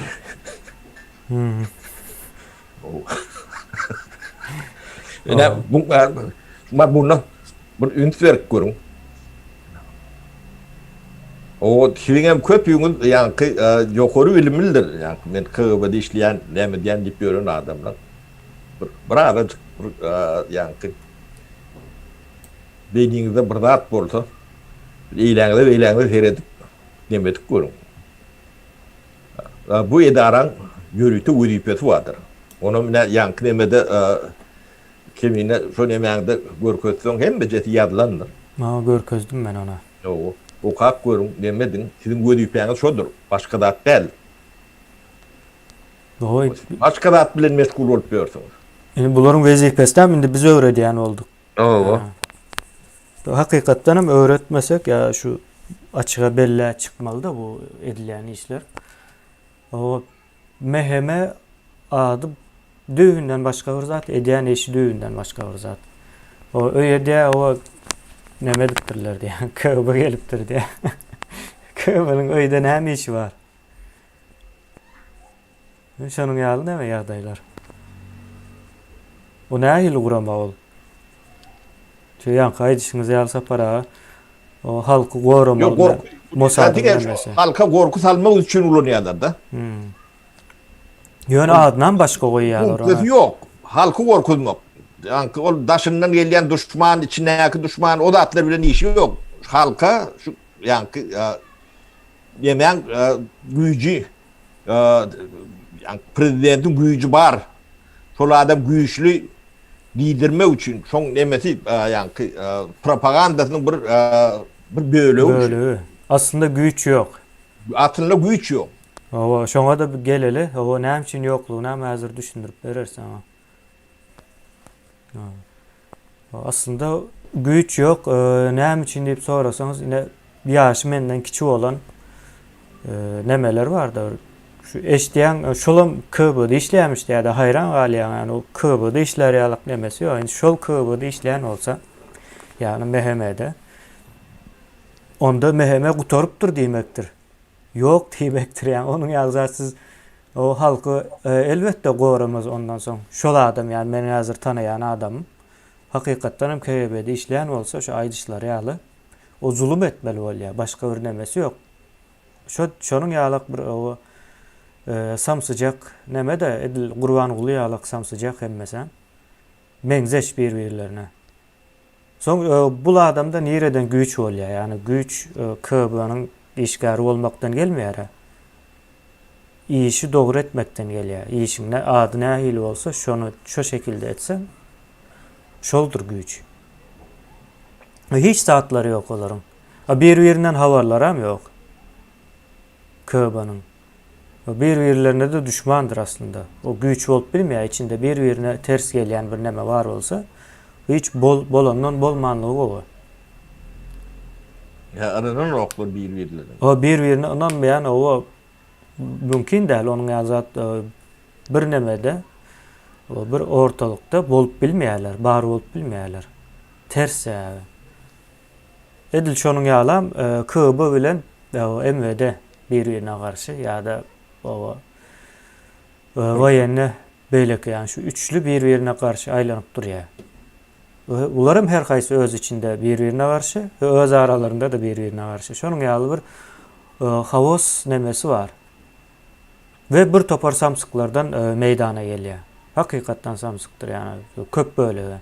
Belki vardır içinde bir yarım. Olaram öd etmeli iş nedir o? Başka da bilen meşguller. Dawa şu bir yarım akıllı olanım öz etmeli işini edýän däldirse o sistemada mümkin däldi. Bir giden samsyklar bilen oturup o nädip iş etmeli olarsın ýani. Uly bir sorak. O indi soň bular näme bolmaly sapara? Ine täze Türkmenistan gelýärdi ýakyn wagtda. O bular näme bolmaly ine? Iň uly sorak. Olaram gyzyklanýar şonuň bilen.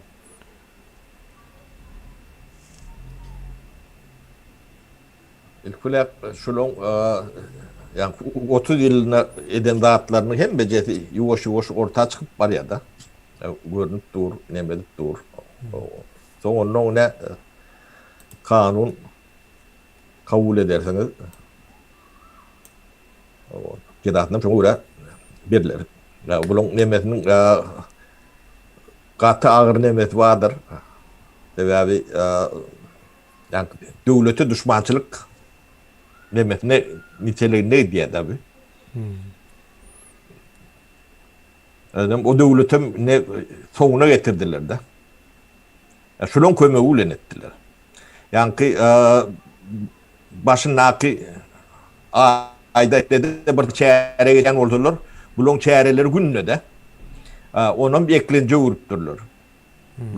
Yani ki çeyre o da bir yani propagandanın bir şakası çeyre de. Öyle boş. Bularım demeni çeyreğini günle geçiriyorlardı. 24 saat 365 gün halkın üstünden geçiriyorlardı. Onun sattı ne Floryalak informasyonumuz var. Ememiz var. Olur hem çöreğini kovuluyorlardı. O devletin ya demeyen o da atlar bilen işleri yok. Başkalarını eklemeli. Öyle bulun tanık yani gereğinden bir yüzesi daha kendine. Öyle başkaları bilen tanıyan beşe köpürdüp onun şuları çörek vermeli, cemiyet vermeli. Bunlar bir çöp yere sokun bir de at öndürün o. Hiç saat. Ne akıllan, ne hizmetten, ne önümçülükten, ne para değil bunlar. Para değil ama in ervedi ya bir yol getirip duran bir de at olsa o şu taydan alıp oluyor da meyvesini. Onun son üstüne çok gelirdi. Onu şey öldürüyorlar. Ne için bilmem yanandır. Köyük gidendir. Batırık gidendir. Ha biraz karşılık korku döndürülür. Ya vermeyecek kol döndürülür. Yine bir aydınlık olsun şulon şeyle bir üstü açılır da. Bilýänimiz ýa-ni aýbyryň ýüzüne atlar bilýärse. Öde para diýdigen para diýdi. Ýöne para diýsen derler. Ya onun şu atlary ýa-ni gözden dillen goruýarlar. metbuatı ulanıp koruyalar. Daşının içinde. O gatekeeper deyip at beriyedin. Gatekeeper. No, so gatekeeperler şular. Onun bugünde esası meselelerin dadaniyeti vardır. 25 dayavru barada işler çıkmalılardır. Ya da şu korku sistemi varada at çıkmalılardır. O böyle küçük atlar kıyır verin diyendir. Şunu medilip diyor da. Yoş onun üst açılar. O son şol neme barada bir neme aklıma geldi de kan sorayalar. Şonun şu taydan cevabını vereyim. Azatlık radyosu diye 30 yıldan ver çıkış diye bir zat ütkömedi diye de. İlleşler bu tayda iki mesele var. Birinciden Azatlık radyosu radyo bu bir aktivizm değildir. Ya bir neme maksadı olmalı değil. İkinciden hem o halkın karşısına işleyen bir zat. Bu sonku günlerde özünü suud etti de.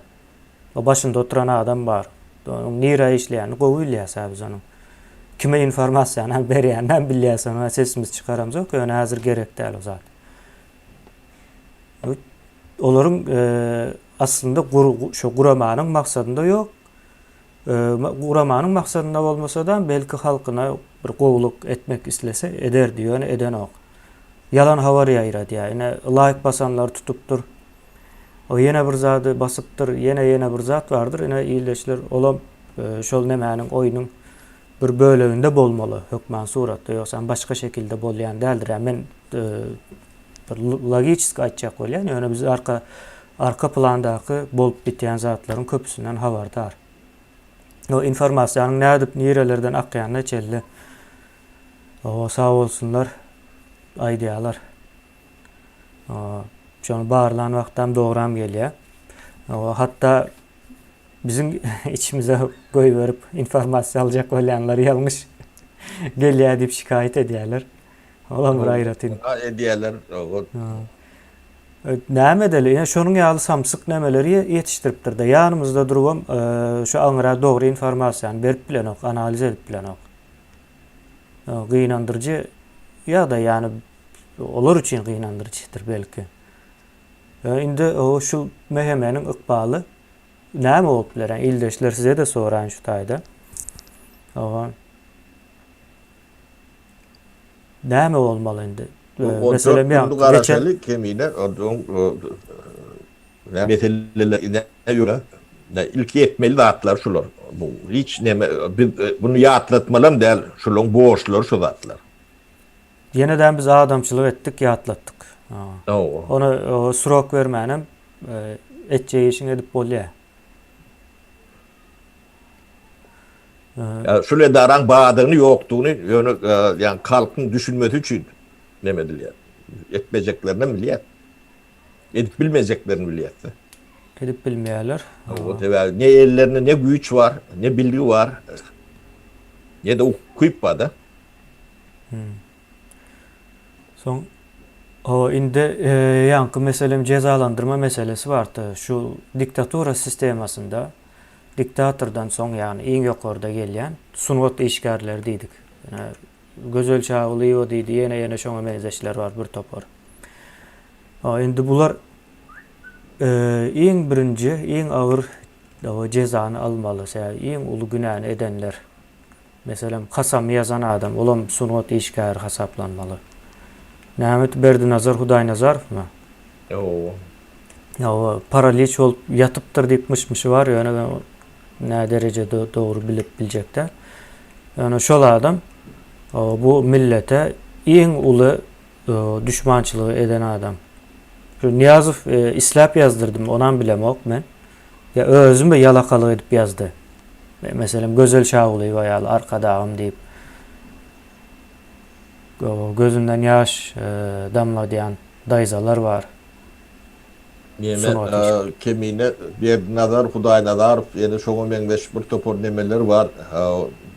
Başka milletlerde çağalığını yaşamadık. Adam tiplardan da, şu tiplardan. Men onu yaşlığını demesini katı oğulayan, o bizim kent sayısı uçendir, o yetim öyle. Bitin şehirlik yala gidip göründür. Başkalarından son katı giyiş. 40-50 yaşında. Başkalar uğrandır, başkalardan molun derler. O iyili. O öyle baran yerine de yani gözle giyetti. Şeyler gözü vardır olun Huday taklasınlar. O adamlar yönü yıkayadı. Ben yaş neme diye gelip gidenler yiyeceğim yani nemeni botovani neme orada bilen çıdardı. O gün adam öyle öyle. Yani adamlar yıkayadı. Ma. O şolur yalak o çayın suğunu içip göründürüyordum. Nebet göründür. Özüne göz değerdi mi kan onun? Ay yok. Kasap kan yaşadı. Yani şu kasabı yadan son epetli gepe eştendir. Emelerinden oluyor yani. Etçeğini ediptir de. Yo bir döwür ölüp gitdi kemine. Yok ayettin. Ay şol ölmözünden öňe olanmy bilmedim. Komisariya alıptır diye de biri. Ha o yok men diýjek bolýan lazım şol ölmäke emme süýjü keseli bolan şunu aýagyny kesipdirler näme dipdirler. O bir oğul adam bolmaly men bilýän. Şol ýeme näme son konstitusiýasy bar 90-njy ýylda ýa praýe ýazgylan. Şoňam awtornyň biri şol. Ýene biri var, olam ölüp gitdi, bada atykdy, ýeme soňra ýeme boldy işledi, habarçy boldy. Kasam hemen vatandaşlar şu Kasam baradaydı. Kasam'ın structure değildi. Kuruluşu. Sonra sereden. Ama kuruluşuna sereden o atın o taydayına neme vardır. Onu edebiyatçılar has ol bilyendir. Menen birazcık öğrendim diye onu kızıklandım şu zatlardan. Yani koşkular näli yazılýar ya da beylik zatlar istendik bir düşündürüş olsun yani yazgı işi biri bir zat okan wagty nädip şol okan zaty ýadynda galar ýaly edip bolýar diýip oň tertip düzgünü bar da indi şonda birinji nowatda ýanky huk diýilen zat bardyr. Ol girişden hem öň bolýar-da huk diýilýär şu adamyň ünsüni çekmek üçin näme edilýär. Baştan vatandaşlar käbir sözler İngilizce ulanmalı bolýan. Adamın ünsüni çekmek üçin şu taýda bir näme bolýar, bir söz düşünje sözlem bolýar-da. Olam hemmen bilýän zady olaymaly. Täze bir zat düşündirjek bolsaň hemmen bilýän zady bolmaly. Indi Kasamda näme diýip başlaýar? Eziz Türkmenistan ata watanım. Ine bu zat hemmen bilýän zady bir umumy bir zat-da. Şonu okayan adam eýem şu Kasamı özününki diýip hasap etmek üçin, şonu gyzyklanmak üçin şu söz var şu taýda. Ýöne istendik bir okan zadyňyzda beýlekide gören kinoňyzda iň köp ýadynda galýan ýeri şoň gutarlyshydyr ýa-da netije diýilýär-de. Netijede del gutarış bolýarmy? Gutarışı bolýar. Yani umumy toplap iň soňunda gutarılan ýeri bardyr. Ine şu ýer kitap okanda da, goşk okanda da şu taý ýadynda galýandyr. Iň köpräk şu taý ýadynda galýar. Kasamda da iň soňunda näme diýip gutarýar? Prezidente dönüklük etsem ömrüm kül olsun diye kurtarıyor. Bu zady ýadynda gaýla diýse siz pikir etmeň, ay men ýadynda, oň ýadynda ýok. Ol dünýäň niresinde ýaşasyn, haýsy milletden olsun tapawy ýok, adamyň ýanky beýni bar, pataznakyny nämesi bardyr ýanky. Bilinç altı. Ine şo taýynyň işleýişi şoň ýalydyr watandaşlar. Kasamam edil şo target şo taý ýany Kasamyň nämesi. Yani nişan alan yeri Türkmen milletinin pasazlanyası. Şo girmek, şo söz girmek. Özüm Eziz Türkmenistan ata watanım del. Ol bir giriş, ol ünsüňi çekmek üçin. Ýöne esasy yer prezidente dönüklük etsem ömrüm kül olsun diýen zady sokmak üçin yazılan Kasam ve kim yazan olsam hakykatyn men işini bilýän adam. Yani men tanamam onu. Ýöne o Kasam'ı yazanda işini bilýän adam onu yazıp bilýär. Ýanky näme bardyr? Dictation diýip bir nämeler bardyr soňky wagtlarda. Bir ol öğrenilýär, edil bir kärýaly bir zatdyr, dictation diýip. Ine şonu bilýänler bu zatlara has bolup düşünýär-de. Ol adamam şoň zatlary öwrenen ýa-da öwredilen adam. Ve şonun için şu sungat işlerle meşgul olup diktatura hizmet eden adamlar en yukarı günahını işleyen hesaplanıyor. Şolar için hem en ağır ceza näme bolup biler. Soň şolun en ağır ceza şolara beriljek olsa onun bärräkleri ine beýleklere berilmeli hukman suratda. Ve onam yakın wagtlarda çıkarlar. Cezalar nahil olmalı diýilen tartışmalar var. Halkın demesneden verilecek, käbirneme düşüncesi alınacak. Bu arada. Mesela atu cezası en ağır ceza mı? Sonra mesela girmek için de en ağır ceza bolup bilermi? Ondan ağır var mı? Ondan ağır bar olsa o näme zat? Onu nemetmek, ornaştırmak nahil olur. Hemme zatına çelli ince işlenmeli, tayarlanmalı. Hemme zat önünden tayar olmalı. Barıp tayarlayacak olsa olayı hem vaqt itirmektir, özünü anlamaktan başka bir zat olmayan. Şoň üçin hem mehemerinin cezası şolarynkdan bir bärräkde bolurmykan diýip çaklayan mene. Yani o eden işlerine göre yine de şunun ýaly bir zat var bu taýda aýdyp geçelim. Mesela para almak näme girýär? Mesela bir meheme işgär bolup para aldım, o yandım diýilen näme gelýärmi? Ona şu taýda aýdym, para almak para almadık näme ýokmu kendi yani Türkmenistanda bir kuruluş näme? Hem kişi alyan olsa onun o para değildir diye. Ova ýöne o para meselesi. Sistemadım diýen para. O para meselesi döwlete garşy, halka garşy edilýän bolsa, ona ýene de aýratyn bir günlük näme bardyr? Sud bardyr. Mesela günlük edilýän, günlük durmuşda çıkıp biljek jenayetlaryň edilýän bir sud nämesi bardyr. O taýda ediler ýöne diktatura kömek eden, şoňa hizmet eden adamlaryň o jenayete çekiljek sud nemesi düýünden başkadır. Mesela İkinci Dünya Urşunda soň Hitler'in nemesi yanındaki komandirler ve şoňa kömek edenler aýratyn bir sud edildi olara.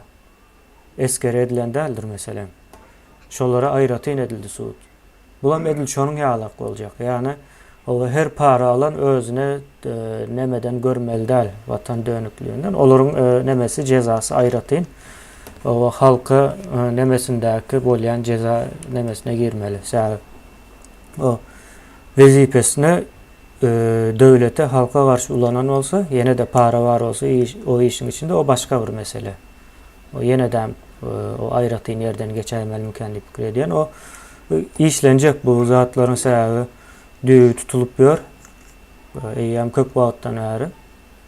Yani diňe aýdyp bilýän böleklerime aýdaýyn diýdim şu taýda ýalňyş bolan däldir.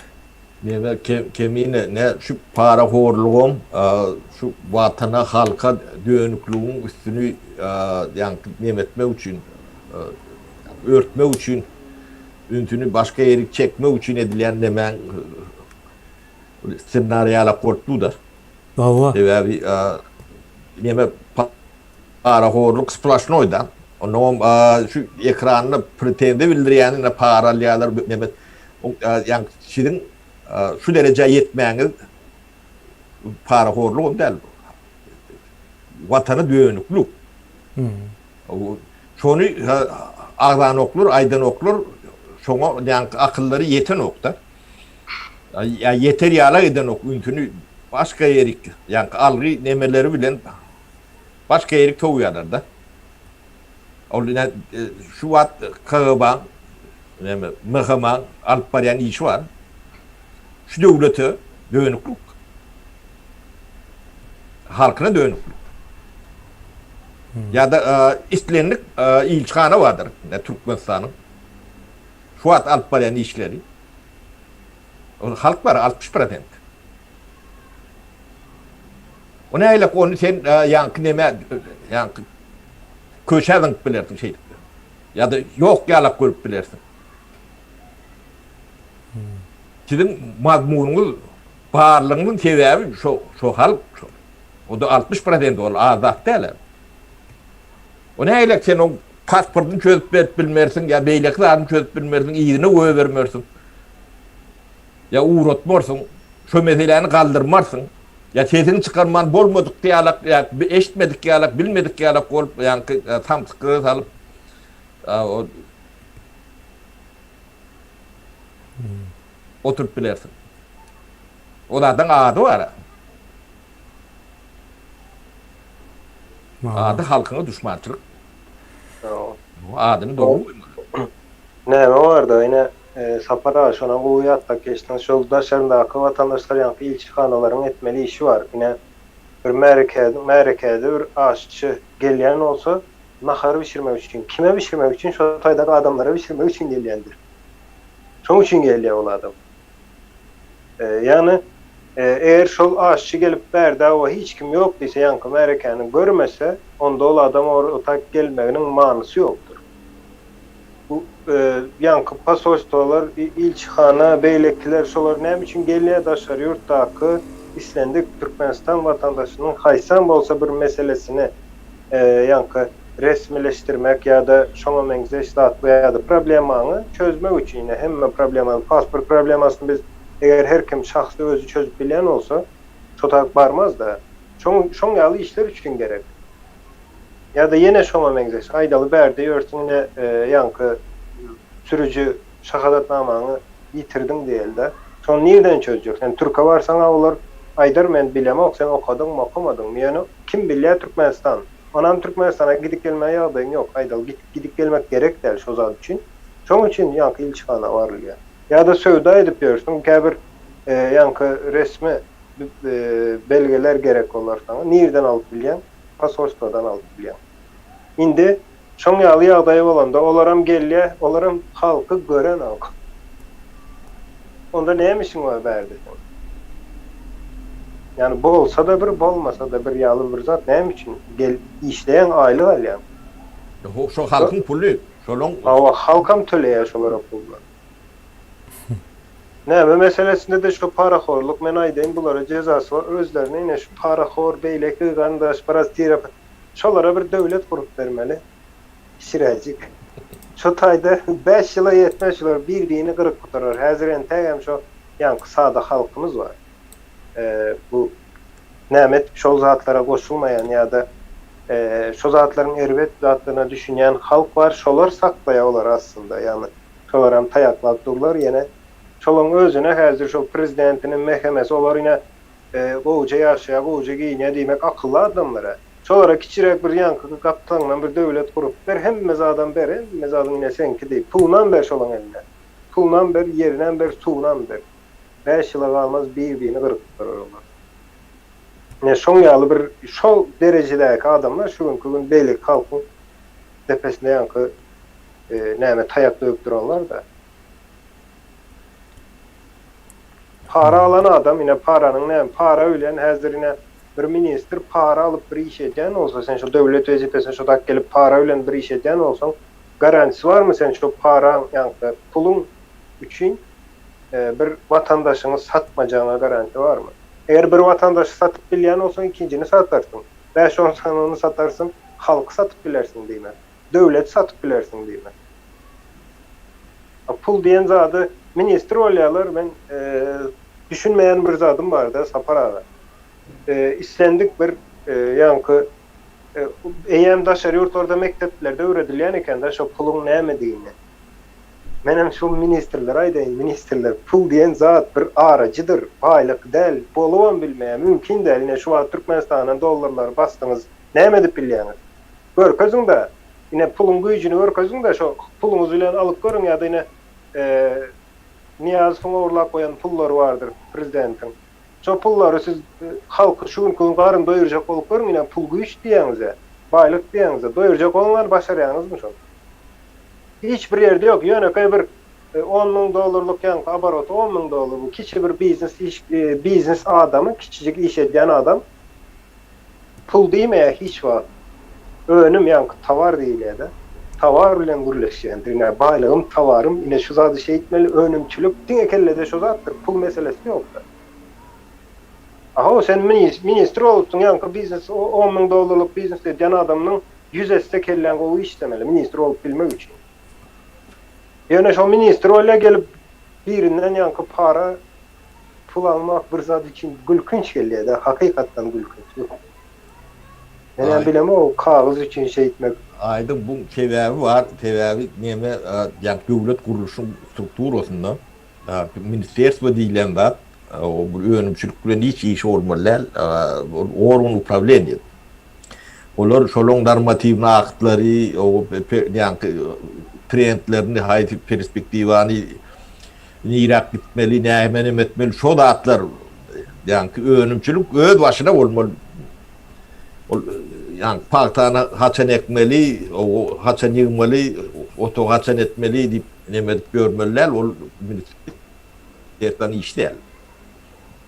O bilmeyenler, o şehirde oturup yani daha çok da partana neyle ekmeliğini yoğurtacak oluyorlar da. Bilen yok. O bilmeyenin de yani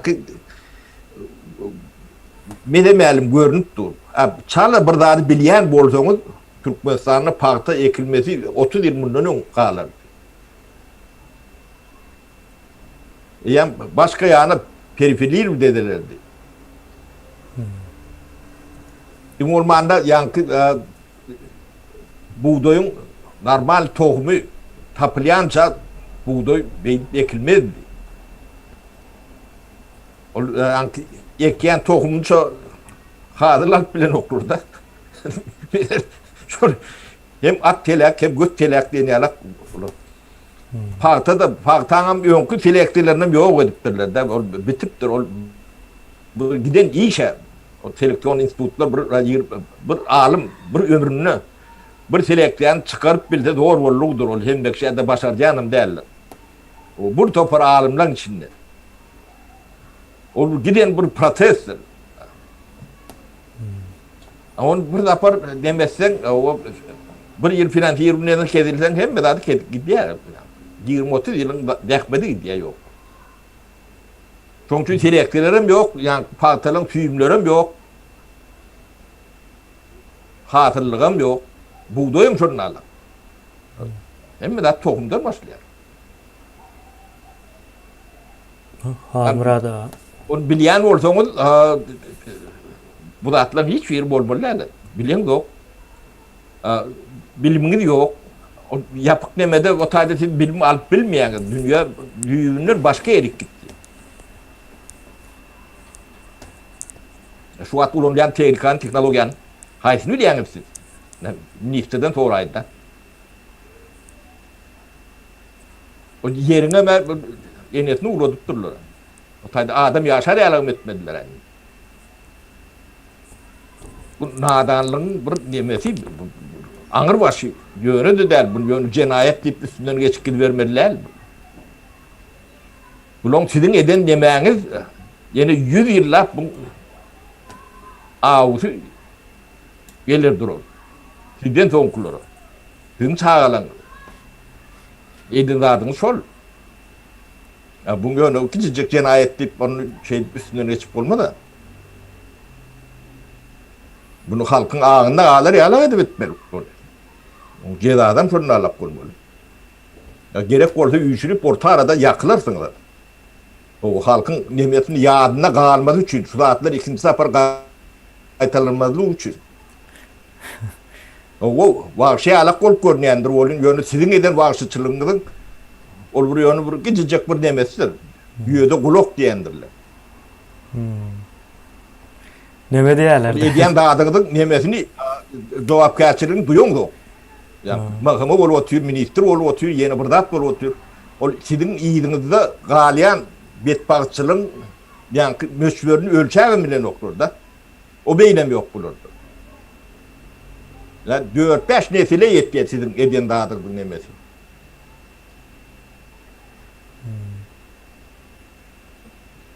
Yani bollum ben erkemine ne? O Hamrada söz verelim. Men tasavvuklattım siz oturuyan sana.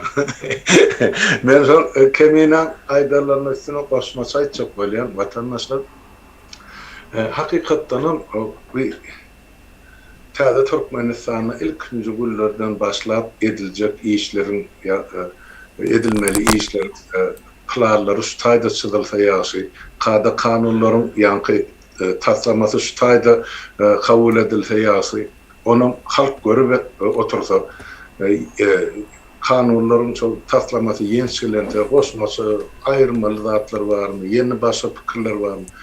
Şu taýda şu zatları bişirip ýurda akitsek, son kabul etmek hemmamida ansat düşecek we bir wada kabul etme mümkinçiligini görecekler. Ol täze gelen parlament oturup oýlanýança yarım ýyl wagt gerekdir. Şoň üçin şu pikirler şu taýda çoğdamlap halkdan gerekli emani pikirler alıp şolary çoğdamlap taslama görnüşini kabul edip halk deputatları gelecek parlamentde hödür etmekçide. Şol kada kanunları yerine getirmenin gelecekte ıhtibarlığının bir alamatı şu bolupdy. Öňünden şu zatlar işlenip düzülse, o zamandan bolsun ýöne ýurda barlyança şu zatlar işlenip düzülse, soň işlemek ansat bar. Jemgyýet üçin açyk aýdyn zatlar, gelecekki hökümet üçin açyk aýdyn zatlar, gelecekki parlament üçin. Şonuň üçin ol bir topar adamlar sonra berýär, 20 sene maýyn ya 30'una çellimayın, möhlet koyduğunu näme etdiňiz?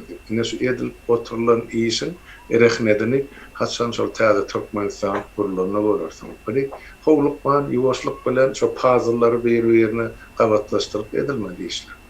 Hana hökümete 10 tane maddeden ibaret bir talepnamany koýduk öňüne. Görkezin barlygyňyzy, görkezin diýerliňizi, bildirin hökümetdiňizi, ine bitirmiş ortan punkty halka subut edin, şu taýda hakykatdan hökümet. Ýöne şoň bir punktyny ýerine ýetirmediler. Diýmek hökümet ýok, şonu biz dünýäň öňünde subut etdik. Şol ýok bolsa biz özümüz onu hökümet döret diýsek, ine de ýaşlara ursat berdik, täze hökümetiň düýbüni tutma. Balaryň düýbüni tutup başladylar.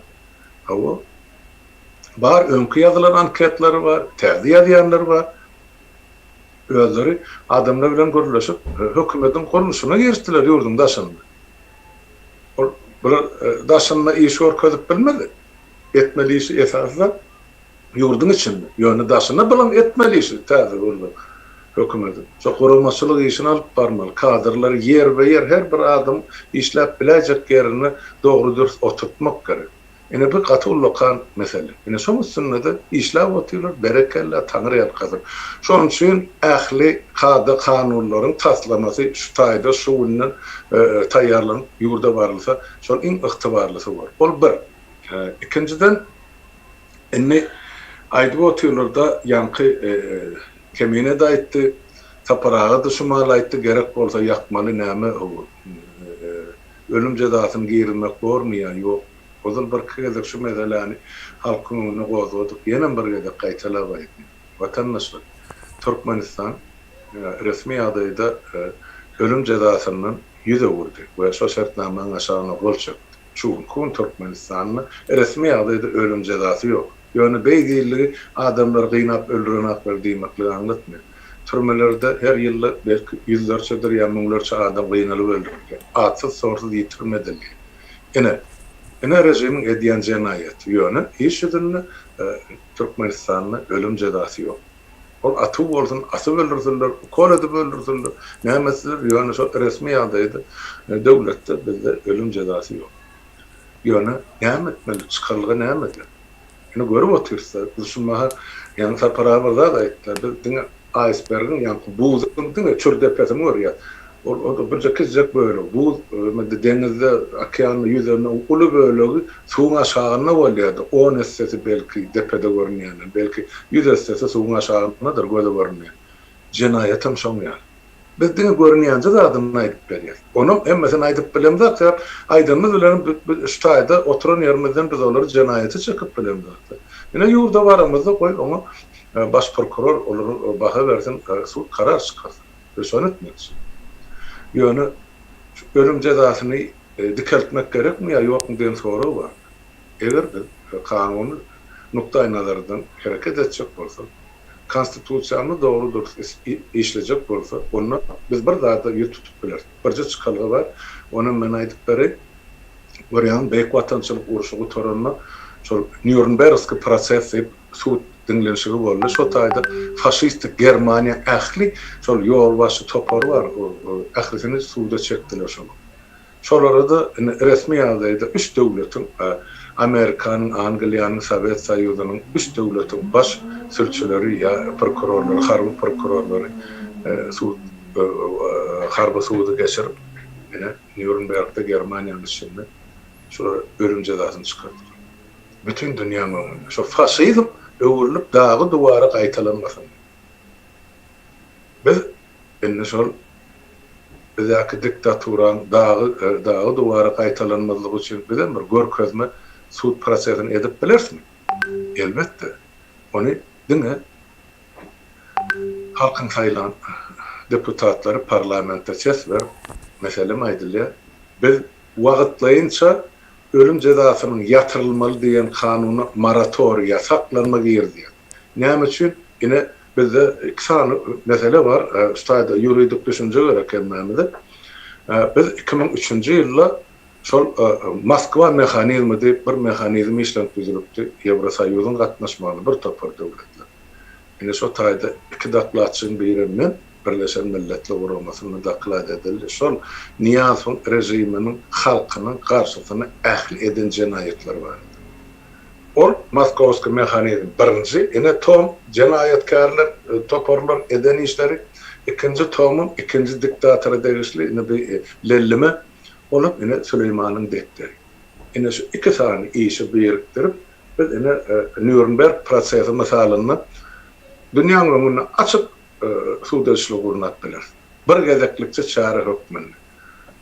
Onu son halkyň deputatlar karar çykarsyn, olar atmaly diýsin, asmaly diýsin, ýa ojar ýuna garagymyň ortasyna otlamaly diýsin, onu halkyň wekilleri karar kabul etsin. Ýok, olam boğunu ısmayan bolsa bu zatlary, onu referenduma gönü çykaryp halkdan sorar. Gerekmi şunu etmelimi ýa ýokmy? Görürsen şolun ähli eden jenaýeti açylanyny halk näme diýär? Şol icebergin aşagyna gatlak 30 ýylda edilen ähli jenaýetler var. 1 milliona goly ýylatyň ajalyna sebäp bolan rejim oşoňa hyzmat edenler. Bulan hemmejigin 7 neberesini çelip çykarmaly. Şol ene şumar o faşist Germaniýadan soňra nemisler ýydan aşağı sallap gezip ber, şolun eden jenaýetçi. Oy şolun 7 neberesi ýüzüni ýerden galdyrmasyn, ene ata-babalarynyň öz halkynyň garşysyna eden jenaýetler üçin. Şol kanuny kabul etse bor, ýöne onu şotran adamlarda, ýakdaşynda duran halkda, şu biziň hemmämiziň saýlajak deputatlaryny da parlament şolar üýüşip karar berer. Şonu etmäge mümkinçilik bar. Başga ýagdaýda ýok, Türkmenistanyň konstitusiýasyna hormat goýan bolsa, onu biz öz başlyklyk edip, şunu bir ders diýsek, onu biz ýalňyşar. Halkyň saýlajak deputatlary şuň çaresini görmäge haky hukugy bar. Goý şolar etsin diýsek, onu biz dogry ýollanmaly. Şonu etjek bolar. Sag bol. No. Hanmurada sağ olun. Vaktimiz ama az kaldı. Şu yolların açılma varadaki meseleni nemet geçsek. Yolların açılmayanlığı aslında karşı tarafın korkyanlığı meselesine geliyor. No. Karşı taraf o ne için korkuyor, ne için yol açıp bilen o kıyın mı, yine bir zatlar var.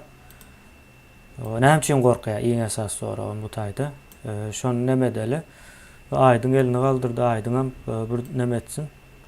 Şu mesele boyunca bir kıyskaça nemet geçeli, son bizim nememiz var. O yine az vaktimiz kaldı. Başka bir katnaşmalı yerimiz var bundan sonra.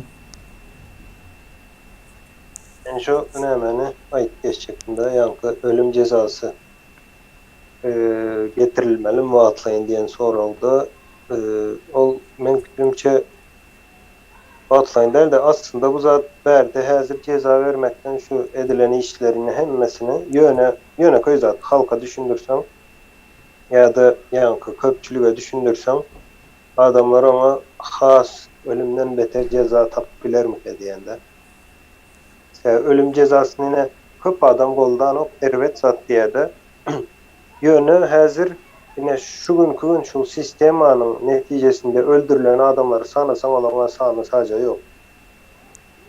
Şimdi yankı dünyadaki belki yine adam hakkını koruyan kuramalarım ne diye karşı şu ölüm cezasına. Doğru mu Halmıra Dağı? Karşı. Çolarım ölüm cezasına karşı yöne çolar neçe hak hukuk koruyanım oldu. Men dine Türkmenistan aydamok yine belki de sör yurttaki devletlerim görüp görürsünüz. Neçe adamlar, çağalar ölüp gidiyor. Türkmenistan'da kim bilir neçe adam yankı korrupsiyon kulun neticesinde oku otorya çağa yöne kayzat doktora bir sapır doktorun eline düşen için invalid olup kalıyor. Ya da ölüye şu çağa. Onuna hiç kim hak hukukunu soran yok ya da hiç kim şon tarafını tutan yok. Yani şu gün yine şular tutup yakmalı diyen neyme diyorlar? Ay beytmek olmaz. Yine neyme adamçılıktan çıkar. Adamçılıktan çıkar yalı. Siz yine hayvanlar tutup yiyeniz de adamçılıktan çıkanız o var. Olur ama adam bolyan olsa ya da adam bilen adam bolup bolyandır. Adam değil olsa ol neyme? Kaysı hak hukuku esaslanıyor. Adamı iki ayağında yöreye deysen adam deyip kasapmayanlar da kanunlar, kanunçılıklar. Ya da kanunda da vardır. Psikik yağdayı düzgünmüş ol adamın. Adam haklarından ulanıp biliyormuş ol adam. Ya da değil mi? Ne için hem beni denk tutuyor. Yankı düşüncesi aklı yerinde adam. Şu gün Türkmenistan'da yağdayı yankı düşülen bir çukuru görüp biliyordur. Ne için bizde 70 yaştan yaşlı adamlar seyrek. Ne için Daşarurt'ta 90 yaşıyor. Demek 20 yaşını, 20 ömrünün 20 yılını alıptır da biri. 20 yılını alıptır. Yankı sistema ona sesini çıkarmalı değil mi? Ya da cevap vermeli değil mi? Sen şolara cevap vermediğin için ay borlay diyen yine tonkulun şehit diye de yöne en sonunda elbette hemen bizim başımıza gelecektir. Şu sistema o komitede beyleksi prezidenti on yegene kim olsa olaysa o sistema özünü yiyen bir sistema olduğu için o zaman başına gelecek yöne giç oluyor ya da giç olan zaman düşünüyor. O ölmezden 5-10 minuttan düşünüp kalıyor o yöne peydası yoktur. Çoğu için önünden ne etmeli ya ölüm cezası var adı. Son ama dünyadaki nemeleri mene fikir edemek onları biz yankı dünya insan haklarını korumasının tertip düzgünlerine ya da olan aytyan zatlarına boyun eğmek ya da tavin olmak diyen yağlı bilemek o zat doğru mu yanlış mı sebebi mene şolan şu neçe neden işini görmedim. Hakiki görmedim. Mendeleyev'ine edik gidiptir bir zatlar. Tesla edik gidiptir bir zatlar. Yöne o Birleşen Milletler bütün dünya beylik sağlık koruyuş olsun beylik şolan eden işinin yekece meyvesinden görmedim. Yöne bar mı bar? Yani bir zatlar diyorlar yazıyorlar o başka ihsat yok. Bu sayesinde şu diktaturaları yaşat bilen olsa demek kölöveti oğul. O meyve veriyor. Hava sapara o yolları açbağına ne için korkuyorlar yine? Ullakan bir sonra. Ölüm. O bunlar için ölüm. Bunun sonu yol açmak demek şu diktaturanın sonu. Şuna mı korkuyor? Başka iş zaten. O zaman şu yollar haçan açılıyor diyen o sonra nemeler hem gezişiyor da o ortada. Havarı belki köp adamın havarı hem yoktur. Karşı tarafın o korkuyanlığından. Bundan son o Türkmenistan, önkü Türkmenistan bol bilmez. Buna berk bellemeli.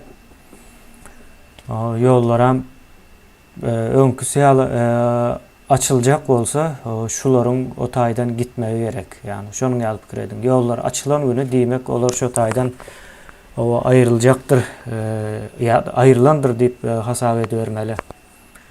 Şu vakta çelliğine açık bilmezler. Hakikaten korkuyorlar. Bundan sonra iza gidiş yok. Yani şu yal bir neme var da kuruluş var. Cemiyet bir gezek oyanandan son yani şu karşılık görkezi bilinyenliğini bilenden son ve korkuyunun hem cemiyetten karşı tarafa yani diktatura tarafına geçenini görenden duyandan son ol neçe pul getirsin sistemi düzeltecek olsun. O nemesi yok. Yani kurtuluşu yok bu işte. O adam şoları almaslahat beriyan olmalıdır. Sebebi sonki hareketlerinden katı kolu görünüyor ve maslahatı beriyan adamlar biliyoruz da. Yapın kıskası. soň bir görürsüňiz owa öýlendirip görendir bir nämäni ildeşimizi. O samolyotda neme edip adamlar bilen iç-içe boljak bolup berendir. Bu diýmek diktaturanın yani diktaturada diktatorun iza ädim ädiýänliginiň işaratydyr. Ve şu wagtda çelli iza ädim ädip owa nemede galan diktator ýa-da diktatura sistemasy görülen däldir. Bir gezek ädim ädildim, eýýär onuň soňunyň başlangyjydyr. Neme ýok. O şonuň şeýle ilmi galdyrypdyr kemine. Ha, o Halmurad da size söz bereyim. Sağ ol, söz veren için şumar maňa ýanky telefonuma ýazyp ugrudyp durdy. İlleşimiň biri Halmurad dagy ýurtda gatykän çağa ýetdi, şuna bir çare görüp bolmam, şu barada bir zatlar aýdyp bolmazmy diýip. Watandaşlar şular ýaly görürüm, kämahal maňa da jaň edilip aýdyryp şular ýaly zat bar diýip. Men şu aýdan adamlardan haýyş etdim. Bize fakt ugradym. Kim çağı, hayta tarafta yaşa, adı, familyası, okuyan mektebi, haçan ve nira yitirim olupdur. Polis arda yazıp men atası, yazan olsa ardasının kopyası, hayta polise yazılıpdır. Biz kanun bilen işlemeli, vatandaşlar, köçe gururun bilen işlemeli. Hawa badır, yitenir, gidenir, yani Türkmenistan bir yapık yurt. Türkmenistan'ın her bir etrafının ya bir ölayetten, o ölayete geçirilmeyen fırsatını çağı nira yitirim olup biliyor. Bir şu zatlara da öns verin. Doğul diýmem aýtmaýyn, hakykat diýmem aýtmaýyn, bize fakt uğradım. Şu faktlaryň esasyny däs çağı, on çağı nirdi, kim ýetipdi, at tutup okap bereli, onsoň hökümet bersin jogaby. Özüm hökümet diýip atlandyrýan jenaýat stopar. Yani o bolmasa biz edip biljek gäle. Ene Süleyman Neresan ykbalyny gördük. Şu bolan fakta aýdamazda da nira syp çyklajagyny bilmän hökümet dörrüp pysly puzurlugy ýüzürdi. Yani maňlaýyna basyp ene Süleymanyň depterini döretdik. Gelin şu deptere şu ýitirim bolan çağılanım adyny ýazaly. Olur asy dogulun çağı däl, haýsam bolsa bir maşgaladadyr, haýsam bolsa mektebe gatnaýandyr. Bir obudadyr, goňşy golanmadyr. En atası vardır, oy en atası Türkiye işe gidenem bolsa gargylary vardır serediýän ya. Vardır tanış bilişi. Beýtmän gelin şu zatları tertipleşdirip kanun boýunça çözelim. Şoň üçin şu meseleni çözgüden tapjak bolsaňyz faktlar uğradym, biz şonu aýan edelim. Bizi uğratmasan başga bir ýere uğradym. Hana hukuk goraýjylar bar. Kimin ýanmarsan şo taý uğradym watandaşlar. Ene men size şu mesele boýunça diýjek sözüm şu. Sag bolun. O yollar var arada. Almira da sizin fikriniz var. Näme kemine? Yollar var arada aýtjakladım.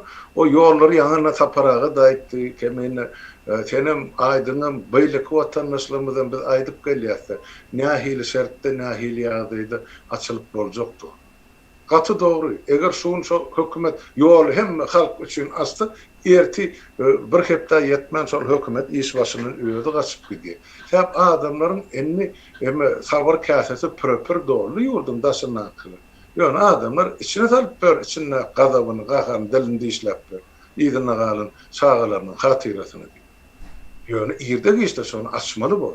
Yani o ne edip açmalı, nahil terdi biz onu etmeli, aeroporda çıkıp etmeli, ya başka yollar bilen biz onu talep etmeli. Onun üstüne ana özünüz giyecek, onu işlep otursunuz. Bizim taptığımızdan, belliğimizden, aydı oturman kimler bilen gürleşip oturalım diyor. Bizim şu zatların çözgüdüğünü gözlep der. Yani hazırlıkçı, şu oturan devletteki hakimiyet, biz kabul edem zat deyip otursak, biz şu bir samolyot İslamik devletlerinin uçurmaya hakkımız yok. Tabi onu kabul edenek, nem samolyot yere yıkılmalı, Türkmenistan kabul etmese uçarı. Yani şu biz mecbur etmeli, kabul etmeli. Yani şu üstüne de işler otur. O günlerim gelir, yani okuluk var. Bizim şu zatın üstüne işler otur, giyecek bunu, vatandaşlar. Tabi bizim hem hoşsarlığımız şu için nedir sizinki ya? Olarım sol ecri çekip otur. Yani her bir diyenimiz boluna, üyşölün bareli, nira üyşök, nira barcak, aydın. Belki biz bilýänler, siz bilýän ýolumuz bar bolsaýdy, ýöne üýçöýün, baralyn, o mitin gurnalyň, o boluna. Bolýan bolsa şo zatlardan neçide çykýan bolsa başyny şo kerwanyň özümiz çekerdik, şu neçe. Birinciden pandemiýa, ikinciden her bir döwletiň öz kayda kanuny bar. Üçüncüden Türkmenistan kabul edenak resmi ýagdaýda bir samalyoty. Hatda Türkdäk akly samalyotda bir günne üýüşüp Türkmenistanyna gaýçaga adamlar uğratmaga razylyk berse-de Türkmenistan kabul etmese nirde oturtjak, nirde gondurjak bu samalyotlar. Şoňa dogry düşün watandaşlar. Men şonu aýtaýyn. Minde wagtymyz dolly. Owa wagtymyz boldy. Şu taýda boldy-da ýa Aýdyň seniň aýtjak satyň bar bolsa. Başlan wagt bolansa men şonu hemen aýtjakmyn. Şu çağalar ýitýär watandaşlar. Men onu eýem 15 ýyldan beri işleýän. Çağalar ýitýär diýip mış çykýar Türkmenistan içinde. Onu elbette öğrenmeli. Zat ya da bilýäniniz olsa maglumat berseňiz gowy bolardy. Çağalar ýitýär. Bunu çykarýanyň çeşmese ýanky Türkmenistanyň howpsuzlyk gullugy çağalar ýitýär diýip mış çykarýar-da Türkmenistan içinde. Ýöne näme üçin edýär onu dogry men suat bilemek gızıklanmadım anda. Ýöne şu çalan ol 3 ýyldan ya 4 ýyldan şoňa ara bilen hem mere aýraya olmuşmuş. Olam ýöreýit edilýänmişmiş de Türkmenistanda ýanky işlerin alyp barlyşy şoňalara işleýär. Mış çykarylýar. Ýene ýanky çağalar ýa ine şoňal ýerde adam öldürilýär. Ýöne çağalar ýitýär diýe men şol gyzyklanýar. Ýanky tanışym, bilişim, eşitdiňmi diýen hem eşitip bir hawa şey diýerler diýe. Ýöne hiç hili ýiten çağa ýok ortada. Yani bu bir Robot edilýän bolmaly. Hawa hem merde şol bir wagtyň özünde döreýär, özüm üýtgeşik bir zat. Hem ýerde şol bir wagtyň özünde döremek. Näme üçin edýändigini men şu wagtda aýdyp biljekler.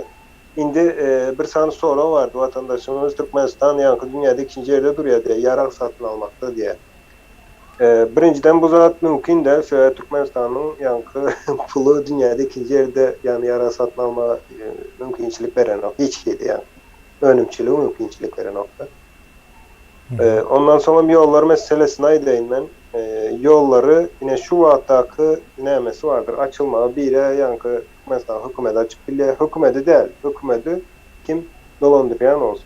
Kim şu yankı oynatyan olsa çok hükümeti şol yollar açık bile.